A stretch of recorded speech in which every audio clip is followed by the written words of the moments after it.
One of sprinters this is, and we get our first look in Melbourne of the WA Flyer for Johnny McNair now in Haylist, who leads the market on the tote at 240 from Reward for Effort. Ross Dover is always taken, mate, back into 550. Pay list 225 to 250, but that's where it's settled. Hasn't budged from that mark. There's no sporting bet market move for this. This is the McEwen Stakes. The Route 3 level 4. McEwen, away they go. Beautiful start.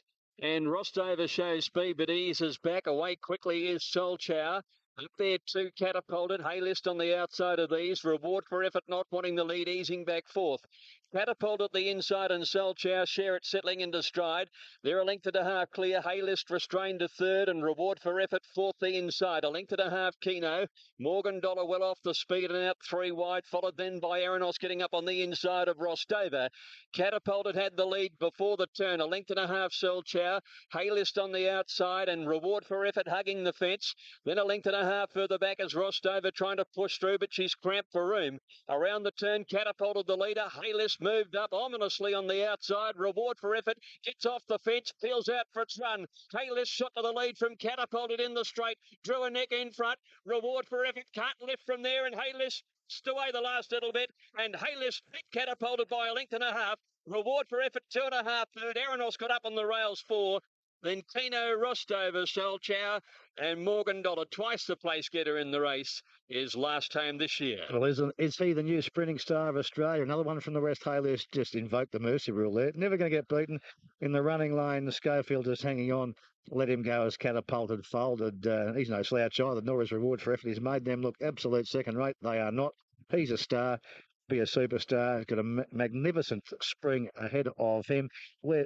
Drive to the line. He's a good rider too, Glenn Schofield. We haven't seen him much down there, but I'm sure we'll see a bit of him this spring.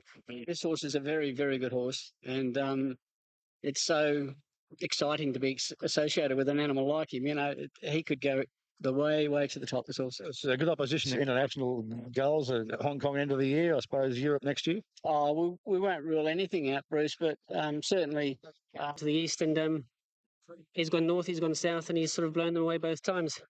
You know, good horses have a V8, but this bloke's got he's jet propelled. He looked like he was never going to get the favourite moving up to gate number 2. Get up to Memsey's day in Melbourne to come to Sydney. You had a lot of good rides. You could have rode at Rose Hill ridden at Rose Hill on a big day. You said, no, I'm going to Moonee Valley. I want to stick with Haylist. That's right. Obviously, I'd only been on him once in a race. And what he showed me that day when John told me that he was probably only about 60 or 70% right, the way he improved out of that run to blow him away in Brisbane was phenomenal. And I was mindful of John giving him the same prep going to Moonee Valley. And if he'd got beaten, I wouldn't really have minded because I was going forward with him. And the way he's won, and John did give him pretty much the same prep. He took the winkers off, put the blinkers on. You know, he was a bit heavy in his condition. So, you know, if he can improve considerably from this run like he did his last prep, you know, it's an exciting horse to be on for sure.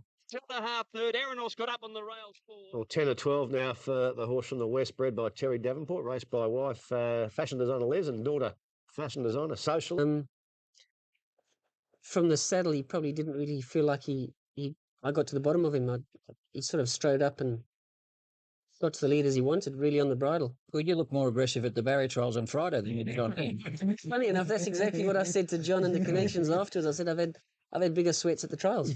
Now, Glenn, you rode him the day when you took improvement is in this horse. Like, it's a bit hard to tell. He's with the horse every day, but I'd be inclined to say there's a good few lengths. So he's still a bit of a blow. Raced a little bit, but then he came back to settle, which he did at the Valley. But the good thing is he's just got that turn of speed. He's now more versatile. He can set off the speed and quicken. He can lead and quicken. So it's good. I did speak to John McNair. Something a little time winning there. Peter Moody's informed stewards in today's feature race, the Dato Tan Chinnam race, that Typhoon Tracy will be ridden off the speed.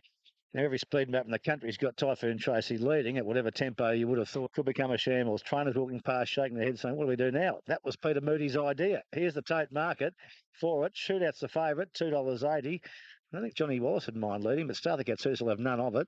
We've got you $2.80, and the big three here, Typhoon Tracy. Well, it's gone for a bath in betting since that news came through, Shane. Amazing. Zipping is at 20 here today. At least we thought we knew what was going to happen in the run. Zipping's $21. Hoobie Gotcha $3 top fluck, down as low to 270, so good money, and then back out to 3, and I'll tell you why. His out top flucked at 310, and remember he was the best back this morning, and he's now been 310 into 290 late.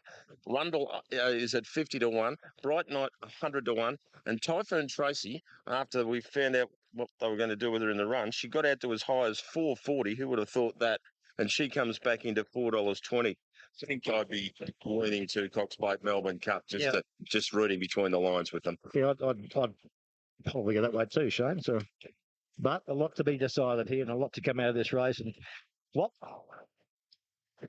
But now they're away. Caught them in a good line too. Typhoon Tracy and Bright Night jump well. Hissing Sid is going forward. He might be left with the lead. Shootout is getting up near the speed. Precedence on his outside. Hubigotchi went back second last. Typhoon Tracy's just ahead of him. So Hissing Sid has the lead. Gifted to him, and they run out towards the 1,200 metres. He's a length in front. Precedence right up on the speed second, and Shootout was a length away third. 2 lengths further back, Zipping going up on the outside at just a moderate tempo. He got to fourth, and a length Typhoon Tracy. Bright Night next, and then came Hubigotchi, who's on the right on the back there of Typhoon Tracy, and Rundle was a length away. A sprint home, no surprise there. Hissing Sid had the lead. Going around the 800 turn, just over a length in front. Precedence running second, and Shootout tucked in third, the inside, 3/4 away to Zipping. A further 2 lengths, a touch more, in fact, to Typhoon Tracy outside Bright Night, and a length Hubigotchi with on the inside Rundle. Now they're quickening the tempo a little. Hissing Sid just a half in front of Precedence, a length Zipping. Shootout finds himself pocketed. Typhoon Tracy going up 3 and 4 wide, and going with her is Hubigotchi as they sweep to the turn. Shootout can't get a run at them. Precedence hit the lead. Typhoon Tracy and Hubigotchi, they're on the scene together, and now Shootout gets the run on the inside. Now the wick has turned up. Hubigotchi and Typhoon Tracy turning together. Hubigotchi taking over the running out the middle of the course. Raced about a half in front of Typhoon Tracy. The rest aren't doing enough, and it's Hubigotchi who sprints away. Hubigotchi came clear and scored by 2 lengths Typhoon Tracy. Shootout grabbed third, a nose in front of Precedence. Zipping battled away okay. Then Hissing Sid and Bright Night, and back at the end, Rundle. Didn't matter how they run it. Best horse on the day one, and he's in for a great campaign. Won this race last year, beaten favourite in the Cox Plate. Going better this year. The tempo did. Well, it was actually expected, wasn't it? Hissing Sid to lead, but when they got going, Typhoon Tracy and Hubigotchi could see it. Hubigotchi just stalked into the race and make it the Cox Plate, Cash. Well, he likes this track, doesn't he? Yeah. I mean, it doesn't matter how they ran the race today for you. Best horse clearly won on the day. Yeah, I reckon he did, actually. He just excels at this track. He obviously has run the Mebs he showed. He's come up well, and he's just taken the right step week by week. He's a better horse this year? He is a better horse this year, yeah. I'm pretty happy with him. He's still got a bit of improvement in him too. Okay, the steps to the Yalumba, is it, into the Cox Plate? Yeah, I reckon it is. Yeah, Yalumba Cox Plate, that's right. Some unfinished business. Previous race, you were a bit gutted when that horse made Catapulta look second. I couldn't believe how good he went, did you? Oh, he just broke Catapulta's heart. You know, occasionally you find a horse like that Hayless, but gee whiz. Johnny, Terry, just spell him, take him to Hong Kong, but don't worry about it. This horse has made the Australian Horse of the Year look pretty second rate today, Typhoon Tracy.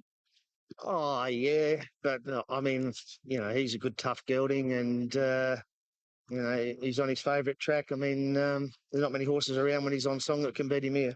Glad to see him back in the winter stall. Oh, it's fantastic. You know, it's such an impressive win too. So onwards and upwards to the Cox Plate. We're not desperate to win it, but you'd love to. yeah, absolutely. Probably going to favouritism now, I suppose. And shocking favourite for the Melbourne Cup. Michael, when you heard the Typhoon Tracy scenario, what was going through your mind pre-race? It's probably a couple of races ago. I walked out and I was speaking to Mark, a good turn of foot. Don't overanalyze it. Just get on with it. And that's pretty much how I played it. I didn't think he'd come out and want to go like that. Normally he's very lazy, but he was really switched on today, and he got out there and really pulled his way up. And I think we were looking for a shootout as well, making sure he wasn't coming out. Great result. Hubigotchi was terrific yesterday. I'm not sure what they were doing with Typhoon Tracy. Well, I think that was probably a mistake. He probably made a mistake on shootout going to the inside. But when Hubie's on song, he just looks fantastic, doesn't he? Run it 5 times different ways, you'll get the same result for mine. Hubigotchi in Sydney, of course. Precedence. Zipping. The horse who cost Lawrence Seals just $19,500. Thanks very much. At the Classic, Yearling Sales now wins $2.5 million and a lot more perhaps to come. It's Australia's champion racehorse and Australia's champion middle distance horse. More on that later. Typhoon Tracy should have. The big three are all there, Steve. Of course, the race became tactically different when Moody announced he wasn't leading on Typhoon Tracy, but they crawled through 64.23 the first 1,000 dash home. Yes, so look, I understand the thought process with Typhoon Tracy. I'm not sure that it actually worked yesterday, and given that they went so slow, and Williams' horses both ran pretty well under the circumstances. Rundle, of course, and Zipping, but given the lack of pressure in the race, it's probably overall inconclusive. Well, Gavin and I are having a blue. Gavin and I are good mates. I spoke to him this morning before he come on here this morning. He was having a good laugh about what he said, but I've got an opinion. I said I think Uber got you, and you might remember I've said it about 1,000 times. I think it's the best 1,600-metre horse in Australia. But when I think they run very hard at the Cox Plate, which they ran along last year with So You Think, I just think it takes away his brilliance and his dash. And what if he wins this year? I was right last. On fact for a Cox Plate they give him today. Yeah, well, she's got 6 weeks to peak, and we've got one more run at Flemington and that'll top off nicely. We're really happy with where she's at, and we're confident she'll run 10 furlongs of a Cox Plate here. But, we didn't really relax today on the slow speed, but I wouldn't imagine they go much slower than that in any of the staying races. So a lot of positives to take out of it. He put himself there, he did tug a little bit, left flat-footed, but at least when he dived through, he was sort of coming on the line, but just racing like a stayer, and it's great for the staying races. Yeah. Beat him easy. But Darthy, who I think I've given 1,000 raps to, his ride 2 weeks ago was ordinary. Yesterday was worse. He got into a spot that, and the reason he got the spot so easy, but you know why? Nobody wanted to. No one wanted to be there. And if no one wants to be there, it's usually not the place to be. So we've got to say, Two becoming the third horse in history to win back-to-back Dardo Tan Shin Nam Stakes. Can we trust him? Like, I've tipped him to win Doncasters. I've tipped him to win Stradbrokes. When the going gets tough, sometimes he goes missing. Is there anything different about this horse, this preparation? Well, Duff, it's hard marker, isn't it? that's very tough. You know what? He's a back marker, and they need their luck. He's always relying on tempo or barriers or something like that. So, I mean, you can go back and have a look at his record book, and he's always finished thereabouts in these big races that you're talking about, Duff. So, but this year, if you want to have a bet, Duff, I think you can trust him, mate. At 2,040 metres? Well, at Moonee Valley. Yeah, that's right, Rich. I think Moonee Valley is his track, and I think this year is a lot stronger. So I can't say. The interesting part about the race for me were the performances of not of the winner, because he's just a great horse, all said and done. The second and third horse, Typhoon Tracy, to me, doesn't look like the horse we've come to expect at the moment. I know she's being tested at longer distances and trained slightly differently. I don't know whether that's suiting her. I'm sure the connections are scratching their head, wondering whether that actually suits her or not. The decision to ride her behind, she settled beautifully. Yeah, she did. She settled beautifully. I didn't think she would, but she did. And the third horse, Shootout. I know he was in the wrong part of the track, but he was in front of the others in a slowly run race, and he sort of didn't put himself in the fight, and I was a little disappointed about that. Were you? I think I'll judge him after his next run. It's very forgivable once you look at all. Thought one that split come for him, and the other horses had made a longer run. I thought, well, you've got him now, Shootout. You're going to do your stuff, and That's where I thought he should have put himself in the fight. And here, when he'd done no work, I thought you're going to sprint through here like you've done in the past and put paid to this lot. But you have to say he was disappointing. But considering that the fence was no good, And was worse by this time of the day, too. Exactly. It had got worse Still- all meeting. precedence nearly gets past him again late. So I don't know. The jury's out. And precedence gave him weight. It's been terrific days racing here at Moonee Valley. Here's the market favourite is Ghost Milk, $3.70. Oh, I tried the tactics off speed with Typhoon Tracy. Ended up being the dragging point for the winner who begot you anyway. Lady Lent, $5.40. Paint Pahoom, Baldemora. Great lineup of mares here, Shane. Running back this morning, and she'll be our sporting bet market mover. Small Minds goes out. In that fair. We're all up and about already. So You Think, Shootout, More Joyous, Hoobie Gotcha, Typhoon Tracy, a new star in Hay List, and they're all heroes. They're racing now Valdemoro jumping nicely. Oh, no, might have got a little squeeze soon after the jump, in fact, and she's back there with Faint Perfume. Viking Turf Bell away, flying on the outside, looking for the lead. She'll have no trouble carving over and finding it. Harvey Innes came across with her and got up into second placing. Tia Ross's Milk about 10 or 12 from this leader who's flying along Viking Turf Bell. Zauber in midfield, the rail, and they're followed by Jolie Breeze. Back behind those horses as they go to the 800 turners, Emblem of Victory or Liberty, and then came Small Minds. Valdemoro next outside of Persian Star, and Faint Perfume is 2 lengths away. Last should be 25 off the leader. Viking Turf Bell by 2. Harvey Innes giving chase, and they're 4 lengths in front of With Decorum. Tia Rossa running on the outside. Lady Lynette, a couple of lengths away. Then came Belsenica, making ground on the outside. Jolie Breeze from Ghost Milk. Small Minds, they're being followed then by Emblem of Liberty. Faint Perfume second last, and Valdemoro hard-ridden last as they swing for home. Harvey Innes shot around the home turn by 3 lengths. Running on Lady Lynette. Here's Belsenica down the outside, and Ghost Milk producing a run. But Harvey Innes is going powerfully. 100 to go, 3 lengths in front. Belsenica running on strongly from Lady Lynette. But Harvey Innes, that's a very strong win. Scored by 3 lengths Belsenica. Lady Lynette third. Photo between Ghost Milk and With Decorum for fourth. And then came Emblem of Liberty. These backmarkers never came into the race at all. Valdemoro, Jolie Breeze, Ghost Milk, back there with those horses in the field was Zauberin, Small Minds. Faint Perfume's probably put the worst run of her life in here. Persian Star towards the end of the field. Tia Rossa and Viking Turf Bell, who threw the cat amongst the pigeons weekend's last end. Brilliant tactics here by Williams going forward on Harvey Innes, stalking a ridiculously hot speed set by Viking Turf Bell.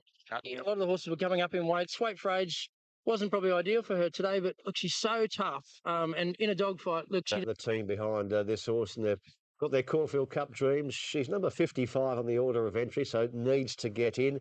They've knocked back offers from the time she first appeared at the races to get into a Group 2 left from about the 800 metre mark.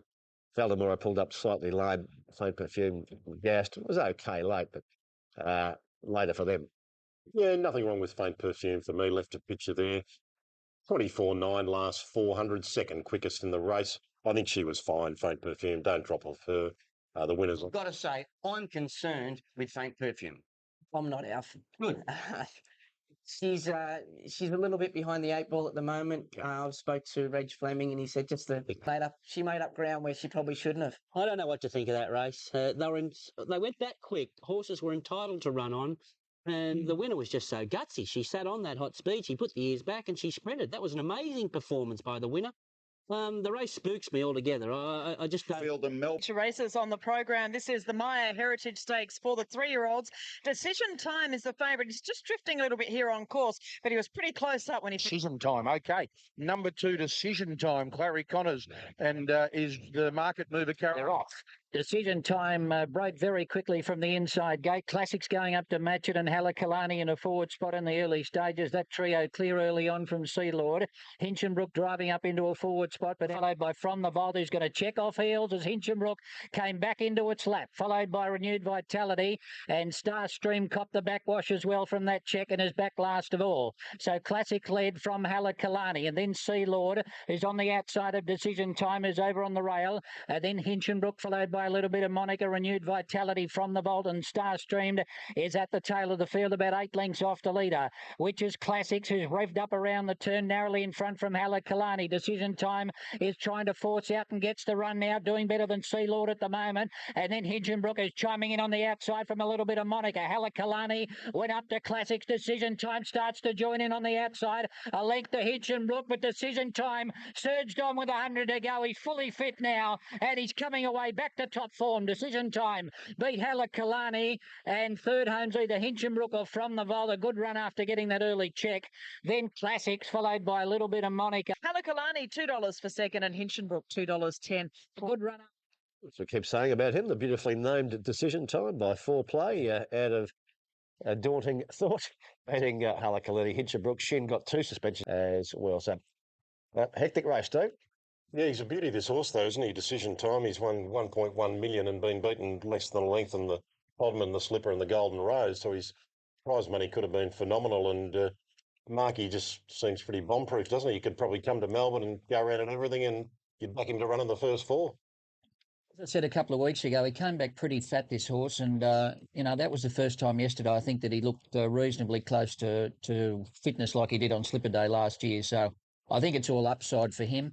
I think I'd prefer him to. Joining us, the second of our feature, Bortley Wines, Kingston Town Stakes. This is over 2,000 metres, and we have a short prize favourite. It is Herculean Prince, $1.80 the tote, and on course. Forward.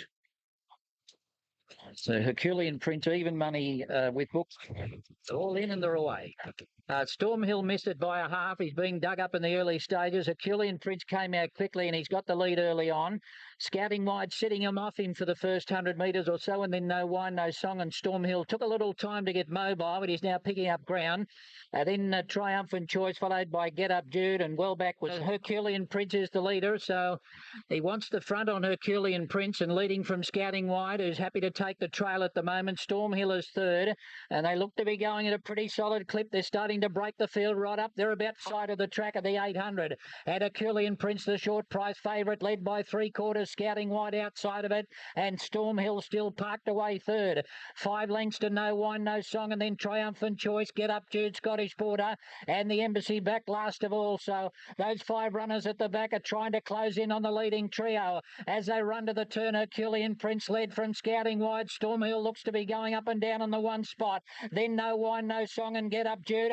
The Embassy, Triumphant Choice and Scottish Border, but he's got his second win, Herculean Prince. And at the 300, he's well clear. Stormhill's plugging on in second spot, and then Scouting Wide and further back the Embassy. He draws the whip on Herculean Prince. He's still clear with 100 to go. Stormhill is valiant on the inside, coming after him, but Herculean Prince has run them ragged and went on to beat Stormhill and the Embassy. Then No Wine, No Song and Scottish Border, followed by Scouting Wide, who couldn't get to the front today, and he weakened out, followed by Get Up Jude and a disappointing run from Triumphant Choice, who finished last of all. He is a promising stayer, isn't he? Herculean Prince, already a multiple stakes winner. He's now won 8, 3, 4, 7 and 1. Number 1, No Wine, No Song, was officially fourth. There are the Border, followed by... Well, he's on the big back up, 1,400 to 2,000 metres in a week. He's got that great strike rate, 8 of 14.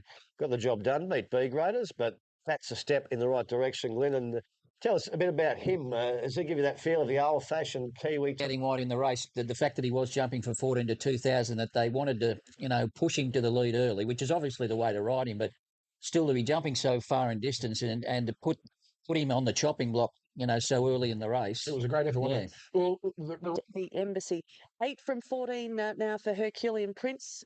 Just how good is he, Ronnie? Well, I don't want to fall under the gay spell, but I am. This is just an amazing performance. He's backed up within a week, 1,400 to 2,000. He took on a couple of tough nuts up front there. He beat them at their own game.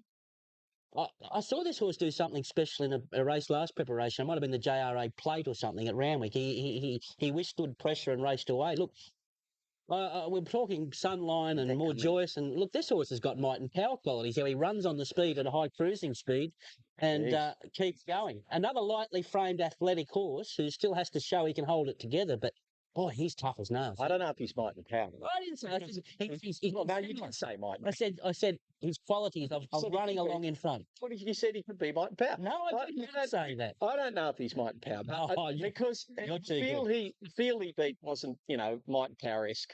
But I'll tell you what he is. He's a beauty. He's a tough one, and he will win plenty of good races. The challenge with... For the feature race on the program here at Rosehill Gardens on Mad About the Hat Day, it is the Sebring Sprint, formerly known as the Theo Mark Stakes, and we have a pretty quality sort of a field here. More Joyous, $1.80 on the tote, and the favourite first up winner in the Shirako Stakes. She's $2.30 on course, and it seems a battle of the 4-year-old. $1. Your favourite's More Joyous, $2.35. She's dominant. Brilliant Light, $7.50. Rosse, wow, $3.80 again now into $3.40. It's a tug of war between More Joyous and Rosse. Good race this has been over the years. Racing to Win has won it a couple of years. Also Hurried Choice before that. Paratroopers, Falkirk, Defier, Shogun Lodge, Catalan Open today. Now More Joyous goes into the stalls. 4 to move up. Centennial Park Snipers will have dropped. Rolling, Brilliant Light, a bit stirry in gate 1. Off now, and Rothsay began only fairly. He's going to settle down about midfield, and More Joyce came out very quickly, and she'll get across easily in the early stages to take up the running and lead from Brilliant Light. Desperado pushing up on the outside. Drumbeats is easing back to fourth, and Rothsay next on the inside from Sniper's Bullet is trapped out wide. Then Black Piranha, Coniston Bluebird, Dealer Principal, Centennial Park, and Empire's Choice on the outside last. But it's More Joyous controlling it as they get to the 900 and leads out clearly. She's unchallenged by a length and a quarter. Desperado, the stablemate, is second. Brilliant Light third, and Sniper's Bullet still out wide. Drumbeats in the middle running fifth, and Rothsay is back on the inside in sixth. Then a length to Black Piranha, followed by Dealer Principal, Coniston Bluebird. Further back, Centennial Park is second last, and Empire's Choice last of all. So no excuses for the leader, More Joyous. She's still in front as they come into the straight. Leads from on the outside, Desperado and Sniper's Bullet. Then Brilliant Light, Drumbeats. Rothsay still back on the inside. He's looking for a run on it. And then Black Piranha as they turn for home, and More Joyous came off the inside, but she's full of running. She's well clear from Brilliant Light. Then Drumbeats. Rothsay is starting to give chases into the clear now, but he'll want to get moving because More Joyous looks all over a winner at the 100. She's three in front, and she'll absolutely bolt in. She'll win it easing down. More Joyous beats Rothsay. Drumbeats third. Then Black Piranha, followed further back by Centennial Park. Then Desperado, Empire's Choice at the head of the others next. Brilliant Light, followed further back by Dealer Principal, Coniston Bluebird. At last in was Sniper's Bullet. This supermare, More Joyous, takes out the Sebring Sprint. What a great result for Gay Waterhouse and all the team. John Singleton there with Duncan Grimley. Event. She is special. She win that easy. She really, Gay said, and Gay's given to hyperbole, that yesterday said this horse is not the best, not better than Tuesday Joy, it's better than Sunline. I said, Gay, drop off. And now you can ask her about it. I asked, she was serious, and now perhaps she said, course. Versatility in horses is Life's simple. You buy more than readies, you send them to Gay, and they send you a check. That's all you need to know about racing. Well done, buddy. Thank you. Gay, you've got some great horses, but boy, oh boy, this is nearly the best. She's a superstar. That's outstanding mare. This mare with the Epsom. Good at Sunline, you said. Well, I did, and I'm telling you, she's only just got started. She's only had a couple of runs in a row. Really outstanding. Fantastic cruising speed. She can race up the speed. She can race off on the speed. There's a wind here today, and she just said, see you later, alligator. Epsom, Cox Plate, everything. Well, let's wait and see. But she's definitely the Epsom's right up her alley. I'll give you Gay. I love you, and I think you're a great trainer. Do yourself a favour. You train the horse and leave him to shout in the bars. Well done. Thank you. I tell you, she can't drink and I can't train. Exactly right. There we go. And I'm just going to chat with Corey Brent. Any jockey that takes credit for riding a horse like that, a fool's. Honestly, mate, I just sat there, rate her out in front, give her a squeeze at about the 250, and mate, it was pretty much all over. Electrifying turn of foot. Explosive, and I reckon she'd feel even better if she had something to chase. Not that she floated about at all, but I reckon if she had something to focus up on in front, she'd chase it a lot harder. She was going as well through the line as what she was at the 200. So I'm going to ask now, can I ride her in the Epsom? I was going to say, do you think she'd travel better for you than Nash? And the Tuesday Joy, Joanne and Denise's Joy family doesn't get much better. Although this mare, well, Gay Waterhouse like. Park. Well, if that was her test against the older males, well, she absolutely became ducks of the class yesterday. Great performance. And when you've got Gay and Singo together in a horse, you've got a human headline ready to take their place in the Melbourne Spring and the Sydney Spring, of course. Easy favourite and did the job in great style. And look at those sectional times there, Rich, outstanding. Yeah, well, that's the one thing of good horses have. They've got versatility. We saw what she did a fortnight ago when she sat back and beat them with the weight. Yesterday, Corey Brown bounced her out. She had a picnic in front. They weren't going to beat her. 33-3-1. She zipped home. Well, it was a matter of how far by then. I don't think Gerald Ryan would be too disappointed in Rothsay. Drumbeats went outstanding. I thought even Dealer, if that was, she could be a superstar. Yeah, well, they put it on a platter for her, though. They were 49-1 for the first 4 furlongs. So, you know, you're going to have to be pretty good to be running this sort of horse down. But physically, she looks a different horse totally. And she's winning with dominance now. And she can hold her condition. The sky's the limit. Obviously, the Epsom the next run and then deciding a Cox Plate after that. But Richard did point out some very good runs. Although Black Piranha, with the weight, was outstanding to run fourth. Might be the theory. I'll stop her. They might as well give her the Epsom now. She'll win that. And Terry Bailey to the end. I'd be very uneasy because it could be a Dane Ripper, Sunline, Epsom, Cox Plate. I mean, she does look pretty awesome at the moment. Take Mark's point, relatively soft lead, but she was explosive, and I think we are going to see the very best of her this time around. I think we've got that. More joyous yesterday, making it 6 straight wins, winning the feature race at Rose Hill. The Theo Mark Stakes, now known as the Sebring Sprint. Well, what can you say? Look, the pictures speak for themselves. She was just outstanding. The pictures and the stopwatch, they tell the tale here. She's darted home in 33, and change. She can lead. She can come from the back. She settles. She's got champion qualities. There's always been the issue with her being able to hold condition. So far, I'd suggest she put on a couple of kilos after her last run. Yeah, her win in the Shirako was awesome as well. But on the day, I think she looked better yesterday than she even did first up. She's improved significantly. She's really starting to blossom. Last preparation, she was a bit of a whippet, wasn't Look, in the pedigree, she's obviously going to be a slow maturer, having that Sunday Silence influence there. Look, she's an absolute ripper. I just can't speak highly enough of her. I can't wait to see her again, running in an Epsom or something. I agree with you. I think she's a star. And I believe she's not going to be allowed to have too many runs. They're going to, space them out and not too many in the spring and get to Melbourne. Who knows for a Cox Plate? And I tell you what, in a Cox Plate, long way to go. Of course it's a long way to go. If she wins the Epsom, she'll go there. Well, if you win the Epsom, where else do you go? Mare too that runs along. This one's adaptable. Look, I've said for a long time, this is as good a mare as I've seen for a long, long time. Her pedigree suggests that she's going to get further as well with all of her relatives. And I just love its style. I love its demeanour. And, oh, no, this is something very, very special. We don't have to say it anymore because she's proven it. As Ronnie said, just look at the stopwatch. That tells the story. And she's not beating ordinary horses. Like, she's talking about class 3-year-olds behind her. Yeah, that's just poetry in motion, isn't it? That's beautiful to watch that. Well, obviously, exactly. And that one was in 2009. Look, so you think they're the top of the market on sportingbet.com.au. I think he's entitled to be there clearly as well. Hoobie's obviously second pick. He loves the Valley. Still out, starting to worry. More George, worried about Typhoon Tracy. I think Thessio and Metal Bender are definite chances.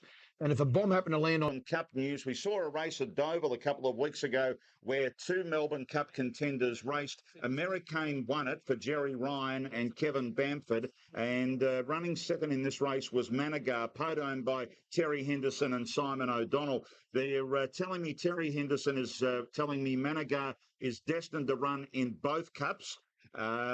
The jockey will be locked in this week, the horse Iris and Ledger. It's good news at this stage for the Melbourne Cup. The winner is likely to come. Here's the concluding stages of the Irish and Ledger from this morning. Just in behind, it's Lady Lupus, and on the near side, Profound Beauty. In between them, Tactic, Flying Cross down the outside. San Frontier putting in a late bid on the outside. Profound Beauty is the leader for Pat Smolin. San Frontier now picking up strongly on the near side for Olivier Pellier. The two having a great battle ahead of Flying Cross. Saint Frontier on the near side. Olivier Pellier will win it in the colours of Sir Robert Ogden for Jeremy Noceda. Second home is Saint Frontier winning there from Profound Beauty. Now, the winner, the outright second favourite now after the win in the Irish and Ledger, behind Shocking at $8. Then there's So You Think and Saint Frontier, both at $13, equal second picks for the Melbourne Cup. What does Dermot Weld now do with Profound? Well, look, honestly, that's it. You just got to see how she comes back, see how she's come out of the race. I'll speak with her owner, and then we'll think about it and look at the class of getting there, and we'll look at everything. Surely she deserves the chance down the way she's gone today. I don't know. You see, this she has other options. You see, this is what she's in the Canadian International is another possibility, and obviously the Canadians are very keen to get her. Yeah, absolutely. And a lot cheaper to get to Canada as well. Well, they pay the expenses, unlike you in Australia. This is one thing you don't do. You don't pay the travelling costs to bring those horses, whereas the Canadians do. So if it's not the wet track that Dermot Weld wants, he wants the racing officials to pay for the horses to come down under. It's going to be an interesting reaction from particularly Racing Victoria. It was playing mind games after the race about whether he'll come. That's a long way. It's very expensive, isn't it, to come all this way and race for $6 million? I'll go anywhere around the world and do it normally. But the winner is coming, Sans Frontiers, and brings a good form card with it. And Olivier Pellier, which would be great. Yeah, well, he will add something to the carnival, and he keeps winning this horse, of course, 3 in a row. Good performance there. Whether he's a little grinding for a Melbourne Cup remains to be seen. As we touched on earlier, he's guaranteed a run. He's exempt, of course, now, and he is liable to a penalty. And that'll be announced tomorrow, and I suspect he'll probably get one. He's by Richard's told me in the line. Yeah, Galileo, thanks, Rich. And that's a Pop Rock out the back there. Remember him? Pop Rock. Combatants in the Cox Plate in Moorjoyce. Caulfield Cup, Melbourne Cup. Caulfield Cup, Mudra's got to get into the field, discuss all these issues later. That's the market. Yeah, $8.50. Herculean Prince Fermi yesterday in the $16. That's the Caulfield Cup. Let's go to the Melbourne Cup. And this changed with Irish St Ledger overnight. Of course, it did feature Sans Frontiers and Profound Beauty. Dermot suggesting he may not even come because he's going to pay his way for $6 million. Which is a bit rich, isn't it, given that he came out here recently for the launch. Sans Frontier is exempted. Yeah, the Hunter got one more race from Eagle Farm before that. But just having a quick look at the Spring Stakes market, because this is a real feature race, a Group 3 for the 3-year-olds.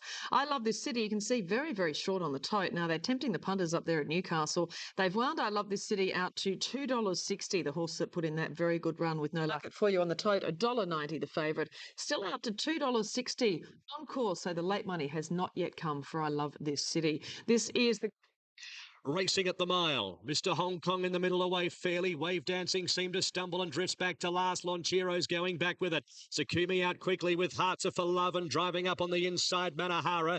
Then Alasil leads a length and a half. Alasil. Manahara third on the inside of Hearts Are for Love. How did he do? It's pulling its way up around the outside 3 deep. Elba's Fury sixth the inside from Girasun. A length and a half away on the inside. Chula Vista Goldstone. Out 3 deep on the track now. I Love This City and Diamond Jim around them. 4 deep is starting a run mid-race. 2 lengths away, Mr. Hong Kong, about 12 off the front runner with 3 behind it. Wave Dancing, also Song Shan and Lonchiro approaching the 600 marker. Sakumi in front by a length, Alasil. How did he do it? Out 3 deep is chiming in. Hearts Are for Love needs a run behind them. Yellow Sleeves and Cap from Manahara. Girasun around the outside. Goldstone tries to track into it. I Love This City right around the outside with a sustained effort, and it's coming hard at the 250. I Love This City moves up to claim Girasun. Back along the inside, Sakumi. How did he do it? I Love This City goes to the front at the 150. A length and a half, Girasun. Then Sakumi. Hearts Are for Love. I Love This City clear from Girasun. And I Love This City wins it by a length. Girasun, 2 lengths. Hearts Are for Love. Wave Dancing might have got the 4th. Chula Vista prominent then. How did he do it? Next to complete the course, Sakumi. Alma's Fury. Further to making that mid-race effort in 1:37.01. The split 34.8. I Love This City, with the sustained effort, found itself 3 deep at the half mile with Diamond Jim going around it. And it just had to continue that run. And sprinting hard up the middle for Glenn. Strong, unlucky run behind Turak Toff in the Golden Rose, and beautifully bred Magic Albert is the sire of that horse, and a family. Neck Farm, Cameron Handicap, and Nathan Tinkler has the favourite. It is a Trusting coming through a great first up run. In fact, he's just drifted out to the $3.80 quote. There wasn't much between Star of Octagonal and also Trusting in favourite, $2.70. Let's see if we can see the greats happening with the betting at this stage. Trusting well backed, $4.40 into $3.90. From what we've seen, it looks absolutely magnificent there. Love This City, the previous race. You can see Trusting at $4, Pinwheel at $6.20, Rock Kingdom $9.40 on the tote. They're the main ones there as far as the tote betting. And we'll just roll it down and see Star of Octagonal on the tote, because as I mentioned, he is the $4 second favourite now behind Trusting, who's 4. Ready to go. Sets, and they're racing. Trusting back to last. Prince Brayman on the inside. Jumped well from Kenny's World. Voice Commander out quickly with Bay Window. There's McClintock also forcing forward, almost 4 across the track. After 200, Kenny's World happy to sit just behind them. They were followed by Pinwheel. One off the fence mentality in that group of horses. Out wide, a Star of Octagonal from Forestrino, Rock Kingdom, Chasm, and Trusting last of all. McClintock at the 950 leads by a length to Pinwheel, who works up around the outside to second. Bay Window now third, one off the the fence outside of Prince Bremen. A length and a half, Voice Commander, Kenny's World from Star of Octagonal, and then came Mentality, 2 lengths away, Rock Kingdom Chasm. Second last, Forestrino, and Trusting is last of all. Up around the home corner of the 450, it's McClintock held together just in front of Pinwheel. Then Bay Window, next on the inside, Kenny's World, Prince Bremen's angling out. Then Voice Commander, Star of Octagonal down the outside, Chasm, and then came Kenny's World back to the inner. McClintock joined by Pinwheel. Kenny's World on the inside from Prince Bremen. Then came Chasm. Star of Octagonal can't get there. Then Bay Window. Kenny's World. 100 metres to go. Prince Bremen in hot pursuit. Kenny's World in front of Prince Bremen. And a rails hugging ride. Kenny's World wins it by a length. Prince Bremen. Third was Chasm for fourth. Bay Window prominent with Forestrino and McClintock. Pinwheel. Voice Commander. Trusting never got warm from Rock Kingdom. And Star of Octagonal. It looks as the record. It's a track record for the 1,300 metres. The track record was held by Hot Secret. A little bit of support each way, and Strata Fortress steady around the $6 mark. 9, 14 and 4. Your tips from Kevin Case, of course, from Best Bets, which is out tomorrow in all news agency, of course, with our race meeting featured, of course, Caulfield and of course the Underwood Stakes, a Group 1 race, and of course Rose Hill. Newcastle Gold Cup. We are on jump time. The favourite on course is number 4, Scouting Wide. Sing. Strato Fortress from barrier number 1 jumped away quite well with Scouting Wide and Street Fighter. Deeper Snow Alert's also pushing on from Legsman, then Martial Law. Back along the inside, Emperor Albert Indicator just a shade beyond midfield. So at the judge, no surprise. Fortress the inside from Martial Law. Scouting Wide just in front of Martial Law, approaching the corner of the 600 metres. Legsman third on the outside of Strato Fortress. Both third and fourth have had good runs from Snow Alert, Street Fighter. Emperor Albert the inside from Indicator. Blink and Easy, Scottish Border, Newporting, Costa Bell, Lost for Words. Into the straight 400 to go. Scouting Wide joined and headed by Strato Fortress. Legsman and Snow Alert down the outside from Street Fighter, and then came Martial Law, who's dropped away. Blink and Easy runs on. Strato Fortress in front from Snow Alert. Street Fighter down the outside. Scottish Border running on at the 150. Strato Fortress in front by a length. Snow Alert trying hard. Strato Fortress pulls out too much and won the Gold Cup. Strato Fortress too strong. 2.5 to Snow Alert. Third a photo. Scottish Border or Legsman, then Street Fighter, and a great race to get in the cup. Behind them, Lost for Words, Indicator, Blink and Easy, Emperor Fortress, Snow Alert 180 and Scottish Border 360. Well, Speak Stay Live, runners in the yard for the first of the group races on the program. This is the Premier Stakes, and we get to see, well, Hot Danish. She's a lot of people's favourite racehorse at the moment in Australia. A wonderful mare she is. Multiple Group 1 winner, and she's got that great first place. Second 5 times. She's won 6 of 7 first up for Lesbridge, and she has been a trial winner. Her last $50,000 bets at the very short price. You're quite right. There will be improvement in her, but what a picture she is. The lovely big black. And also, bless us, racing. Well, Hot Danish broke about second or third. She's starting to stride through towards the lead now, and she'll put her head in front. Hot Danish goes to the lead from Cardinal Virtue. And then showing some pace, Trader just on their back. Hinchinbrook next, followed by Fist of Fury. Bless Us was further back, a little bit wide in the early stages, kept out there by Tickets, who's punching up underneath it. And last of all is Krona. So the long odds-on favourite Hot Danish got to the lead. And she found the rail as they run onto the course proper by 3/4 Cardinal Virtue. Traders behind them, third on the rail. And then Hinchinbrook is just being niggled along to hold his spot at the moment. Fist of Fury midfield on the fence, and then Bless Us. Tickets giving the leaders about 5. And Kroner's last of all. As they run for home now, and Hot Danish led, with Clark still sitting pretty on a lead by about a length or so. Cardinal Virtue's under the whip. Traders come through in the centre to give chase. And Hinchinbrook's going nowhere behind them as they run down towards the 200. He gives a dig in the ribs now, Hot Danish. And she said, I'll see you later. She's about 2.5 in front of Trader. And this is going to be an exercise gallop for this marvellous mare. Hot Danish, another winning return to the track and beat Trader. Cardinal Virtue got third. Then Fist of Fury, followed by Krona. Tickets, Hinchinbrook, and last in was Bless Us. She is a superstar, isn't she? Hot Danish on her ear. That incredible first up record she has maintained. Look at her pinning her ears. Public, a big crowd having a look at her coming back to scale. $1.40, $1.04 for the winner. $2.40 in the end for Trader and Force. Knock a horse because of what they beat, but she keeps beating them. 15 wins, 26 starts. Okay, they were moderate opposition there yesterday, but who cares? She's won $2 million, bought for just $32 million. The tail's there, not in the breeding. It's in the motor inside the mark, and she's got a beauty. Years of age, and she's probably racing as well as her. If you judge that first up win, Bruce, this was a cakewalk for her. Looked like a barrier trial. She went to the front, just clicked up hands and heels, and won as she liked. She had a lot of improvement in her, as I said at the top of the show. I think Les is going to go on to the shorts and then down to Melbourne, probably keeping her to the sprint distances, and depending on what turns up in those mares races, you might have a crack at them again. But I don't think she was quite herself in Melbourne the spring last year, and she looks on song to win plenty more races, Rich. She does. On the other man, she's just a ripper, Hot Danish. Look, it was a soft kill for a first up. Weight for age, obviously she was well suited. But look, she's a 7-year-old mare now, and sometimes you don't know whether you got these mares or you haven't got them. And it's great to see her back. She's my favourite mare. She's my favourite mare. She's a great horse, isn't she, Richard? Yeah. Strawberries, more strawberries. Also in the market here.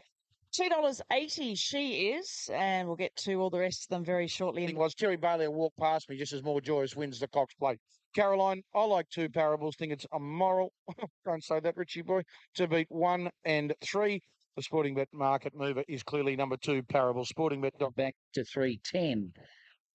And there's 310 on the tote as well. Parables jumped fast. She was one of the best into stride, and she shows out with More Strawberry shortly after the start. Jibers racing up on the outside into a forward spot, and Amber's Waltz is scooting along the rail and will settle down fourth. 2 to Ellen Barry, last of all.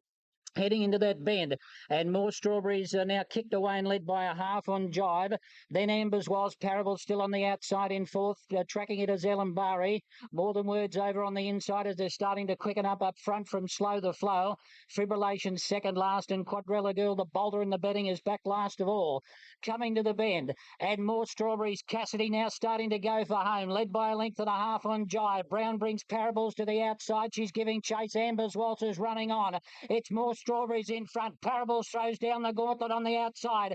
They race away to fight it out. It's a 2-horse race. More Strawberries on the inside is hanging on for the moment. Parables is trying hard. Brown reaches for the whip, but I doubt that she'll get there. More Strawberries is hanging on, and More Strawberries beat Parables about 4 to Amber's Waltz. Then Jibe, Slow the Flow, Fibrillation, followed further back in behind them next by Ellen Barry, Quadrilla Girl, and More Than Words at the back of the field. She is another star on the rise for Gay Waterhouse and Strawberry Hill, John Singleton and co. Jimmy Cassidy. You could see Parables making up. Too good. Too good. She beat him. She's More Strawberry. Last year's Emirate Stakes, 34.04, the final 600. There are the English interims as Gay heads towards Richie. Yeah, she certainly is. Gay Waterhouse walking out with Sarah Willer. Wow, that was impressive today. I think you saw two outstanding fillies. This filly's very, very good. And the further she goes, the better she'll go. Twins go for Fibrillation. 2 outstanding fillies there. More Strawberries. I think Jimmy Cassidy's first ride for Gay for 6 years. A 7th win in the race. So 1-2. Dap the rest there. To say 7th for Gay in that race. Rich, I know Singo and At the start, I think these two fillies are destined for the top. They both superstars. I thought Parables would win yesterday. I've bet up on both starts. And I know, Mark, if I switch, I know what'll happen. And that's why you can't switch. Look, Tempo played away again yesterday, walked in front, but Parables probably had a chance. But look, I'm still making excuses for her. They've walked to the last 2 races. There's been no speed in either race. They ran 2 seconds slower for the first sectional than they did in the last race. More Strawberries got it handed to her again. Parables, a very good filly, so's More Strawberries, but I'm looking for Parables to get a bit of speed in a race. And I doubted her. I thought she was flattered winning the Furious More Strawberries because they handed her that race when they let her lead on her own. I'm not saying they didn't let her lead on her own again there yesterday, but Parables found the perfect spot. And when Parables come out to challenge at the 200 or the 250 there, she was 50 to 1 on. She was going to go straight past her. But this filly rallied like a very, very good filly. 2 good fillies here. Advantage More Strawberries because she can put herself in a race where the other fillies, it might be a little bit one-dimensional, but get parables in a real race where there's pressure on, she's a different filly altogether and she can handle it wet or dry. So not much between them. They're both top class. Look, you just only got to look at the margin between the first two and the rest of the pack, which aren't bad fillies. I agree with that. Just on Rose. This is the Hill Stakes, and there's not much between Spilona and Purple in the betting, Rich. No, the good money's early, though. It's, Purple opened up favourite. That's not anymore. Let's go down the board here. Yeah, the great. Hello. They've bred to jump here, so you better call me back later. Hawk Island a little bit tidy. Jessica Biel missed the start. The Sydney Cup winner, she was sluggish out of the stalls. Purple began fast and Desperado now racing for the lead. So Roble took Desperado to the front. Landlock moving up on the outside into second. So he's settling down very close. And Jessica Biel at the tail of the field. They've got 7:50 to run. And Desperado trying to lead all the way. Out in advance here of Landlocked and Triple Honour and Purple, followed by Pacino. And they're starting to really go for home now, followed by Soul Diva and Hawk Island, and then Counting Costa about to be taken to the outside, and Jessica Biel is back at the rear. It's Desperado in front with Roble driving it hard. Triple Honours on the inside of Landlock. Purple coming to the outside. She's still about 3 or 4 away, but Desperado giving them something to chase at the 300. He adopted the tactics of leading today. Triple Honours coming off. He's back and running on. Down the outside, Landlocked and Purple, but it's still Desperado in front with 100 metres to go. Triple Honour, one last lunge. It won't be good enough. And Desperado beat Triple Honour and Purple, followed by Hawk Island, and then Landlocked, followed by Counting Costa. Then at the head of the others, Jessica Biel, Pacino, and last in was Soul Diva. It takes out the Hill Stakes for 2010 for Peter Roble and Gay Waterhouse. High Chaparral. Desperado beats number 1, Triple Honour. Third, number 8, Purple. And fourth, number 2, Hawk Island. In Landlock, followed by Counting Costa. He's in the Caulfield Cup this horse, qualified. He's number 13. He's number 28 in the Melbourne Cup right now, so that should get him in. So it's not a case of catching up to get in the fields for these Cups races. Rich, I mean, we've seen go with Herculean Prince, Desperado, part owned by TV and board member Ross Heron there. Is he going to be a major player, do you think? Win. Come on, look. Dave's going to have the Cornell at this stage, a dead heat, because Herculean Prince and Desperado, that was a great effort. Coming from the 14 the week before in the Theo Marks behind More Joyous up to that trip, his run was very good. I think Triple Honour just become so down. He backs the horses up, Gay, within a week and steps them up in distance. And this was another classic case. I mean, we Herculean Prince the week before. And this horse, well, he did run second to Shootout in the Derby. He looks a promising stayer. He's another one of these 4-year-olds that has to force his way into the major. He's not qualified for anything any good. So he'll be amongst that pack there with the Mood Rays and so be it, and see if they can get in. There's only a few spots left. With plenty of authority. Stupid odds. It's what she is now because of the money for her. Number 1, Lion Tamer, $7. Pictures of the day for the 3-year-olds. This is the Gloaming Stakes. As I said, one last year by So You Think, who went on and won the Cox Plate. Almost on start time. Here's Mark for the call. So 5 to move in. Kaching's walking up. Favourite 2:15 in the ring, 2:30 on the tote. It's been only fairly away. Didn't jump too badly. Next to next coming out slowly. And Retrieve was one of the best into stride. Erewhon going up, and Sasa, the favourites, being driven hard underneath them in the early stages. England very keen to get to the front, and he will. So it's Sasa on the inside and Erewhon on the outside. They lead as they run field on the rail in the orange jacket, followed a length to Kachings and then Sea Lord and Lion Tamer. It doesn't look to be travelling all that well. He's being niggled hard here by Schofield. Further back behind them, next to Nixon. Shoot-offs under the whip at the back of the field. It's Erewhon in front with Sasa stalking it. They're 2 lengths on Noonday. It's gone. Running up along the rail now is Retrieve. Then follows Ream and Presido. And at the head of the others, Sea Lord. This will be a solid staying test, and these two up front are well clear. It's Erewhon in front of Sasa. He's gone for the whip on it. Retrieve is tracking them about to come to the outside. About 3 lengths to Presido, and then Ream. Down towards the 300, and Erewhon led. Snowden looks like he'll Cornello with Retrieve coming after it. It's Erewhon in front. Retrieve out in the centre of the track. Gobbles it up with 150 to go, and Retrieve is starting to race away with the Gloaming. The former Victorian comes on to win it. Retrieve wins it from Erewhon. Third home was Presido from Sasa. Then at the head of the others, Sea Lord from next to Nix and Lion Tamer. Then Shoot Off and Ream, Kachings, and last in was Noonday.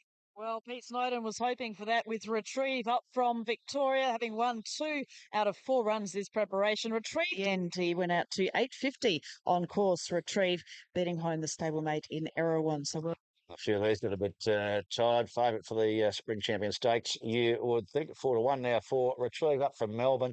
Well placed by Daly to nail it. Stablemate Erewhon, who grabbed the speed preceded, but they came in at long intervals here, Rich.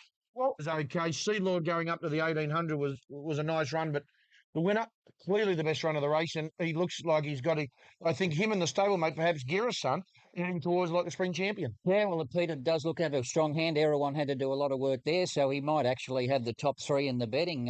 Gira soon going to that 2000. Looks like he'd be suited there as well. So Peter's got a very strong hand in that Spring Champion. I don't know about some Stakes, Ronnie. He was impressive. Good colt. That's a real race where you pour pressure on and there's margins like that covering the field. That's real form. He's a nice colt. First time I've laid eyes on him. Looked like he'd been set for this carnival, and he'll be very, very hard to beat in the upcoming Champion Stakes. His stablemate did a good job because he did all the donkey work in front, Erewhon. Cedo made good ground, and she's had a lot of excuses in her career so far, Sasa, but she was left with none yesterday. So maybe back to fillies class for her, and maybe that hard run, the Golden Rose, maybe flattened her a little. I'm convinced she's better than that, but no excuse there yesterday. That's for the Shannon Stakes, or the Shannon Quality, as it's also known, a group race to wrap up the program. And Neeson is the rest of the market. Richie. taking his spot. So Neeson about to come forward. He's $3 Neeson. Looks a little bit better in the coat today. He didn't present all that well last start around, but he still won. But he's tidied up in the coat a little bit. He goes to 15. Late Springback Racing, Centennial Park, slightly slow from the inside stall. Nothing like a cat missed the start. And out wide, Ray Harner and Ray Booker began very quickly. And they've got the early lead. Neeson's right up there with Striker Racing prominent, and Barley out wide was Firebolt, followed by Sainthood and so they're going hard up front. Ray Harner led, but she's fired up. Barlagani came across to sit outside of it after doing some work. And they lead from Neeson, who's tucked away, getting a nice run on the inside. Rabuka's in the centre and Firebolt striding up, but he's done a lot of work. He's out wide. Then further back, Striker keeping the dream. Once were wild about midfield on the fence, and she's being hard ridden. Centennial Park's behind it, held up for a run, and then Sainthood, Sacred Choice, nothing like a cat. And last of all is Spinney. They turn for home. And Firebolt straight up on the outside to join and head Ray Harner and Barlagani. Neeson went for a run on the rail and ran out of room. Striker's next, and Centennial Park's getting into the clear. Firebolt shot away with 200 to go. Centennial Park comes out of the pack, but Firebolt's 2.5 in front. Centennial Park is second, and then Sainthood and Sacred Choice. But it's Firebolt. Firebolt is too good, and won it from Centennial Park second, Sainthood or Sacred Choice third. Then Neeson, who had no luck, followed by Spinney. Then Once Were Wild, followed by Ray Harner. Then Rabuka and Barlagani at the head of the others. Next, Nothing Like a Cat from Striker, and Keeping the Dream at the back of the field. Said Roger James, a very good judge of a horse. This number 12, Firebolt for Dan Ganderton, has taken out the Shannon Quality. The key with James. You're not wrong, Caroline. Wasn't that unbelievable? As Mark just saying here on track, they went at breakneck speed. Rahana, Barlagani. This horse sat 3 deep on the hot speed and destroyed them. Yeah, Neeson got no luck. Went back to the fence and ran straight up their backsides and got into a dead end. But I'll take nothing away from this horse. It has absolutely destroyed them. What a win. 13 into. See, if you didn't do the interview before the race, you wouldn't have won. Well, if you can bring me that much luck, I'll take you home with me. Was ultra impressive. He might be pretty smart. Like, got speed, and he sat 3 deep without cover. But you can say Neeson was unlucky. You can say Ganderton got fine torrent for waving to the crowd going past the winning pace. But that was the win of the day, Rich. 3 wide, fast speed, and gapped them. I kept looking, like they come in the turn, as you do as a punter, you're looking where yours are and what you think's travelling well behind him. And I said, well, he's done too much work. It was outstanding, Mark. I couldn't believe how well it went. Yeah, I've got to agree. I kept looking for something. When Centennial Park first came out, I said, oh, well, this has done too much work in front. It'll come over the top of it. I think it went further ahead. Look, I suppose he goes to the Epsom now, and the weights will be compressed. So he got him pretty light yesterday, and there was a big gap between top weight and bottom weight. That's the only thing against him, but by crikey, he was impressive. Was he what? Roger James, who's famous for, Bruce? Choice that the place getters there, and luckless was the Epsom-bound Neeson. Do we forgive that performance? Yeah, you can be forgiving because, I see he's still Epsom favourite. But why wouldn't this horse have a chance in the Epsom? What a performance this was. He sat 3 deep, outside the leaders, exploded on straightening here. He campaigned in Queensland. He looked $1 million in the yard, and you have to take note of this win. It was an absolute ripper. Centennial Park was pretty good. I just got my doubts whether he can finish off a Randwick mile at the end of an Epsom. And considering the big track bias there at Rosehill Gardens, these two out wide must have been good runs. Sainthood and Sacred Choice there. They would have been in your black book there, Richard. Now, you immediately say, I said there was a pattern. You immediately turned that into track bias because you're obsessed with What's the difference between a pattern and bias? Well, a pattern can be caused by a number of factors, not just the surface. Right? So you're one-dimensional, Ronnie. Anyway, I'm not we go to an hour and a half and keep arguing on this one, but I thought that, look, Neeson, you see him there, he went for a run on the inside and he got squeezed out, but he never kind of finished off much after that either. Now, that may be because... Terrific race coming up here. This is the Giddies Pleaded for the Boys, featuring Turak Toff as the favourite. Let's get a good focus on these horses in the yard this time. Here's the tote call. A quick betting ring update. We're going to have a good look at these 3-year-olds in the yard. $1.50. Thanks very much. Shane, give us the real market, will you? I will. He opened up $2 and he's got out to $2.25. Now, Skilled has long shot go on track. He was 16 high mark into 11 and now back out to 12, but interest there. Highly goes. As long as you've seen Xantlar and Platinum Passion come from that. No, not at all, Bruce. I think, I think today, what we've seen so far, the track's raced fairly, and at the start of the day, looking at the track, it looks like it's going to do that. Was going to do that because we're just on fresh ground and we haven't been there for so long.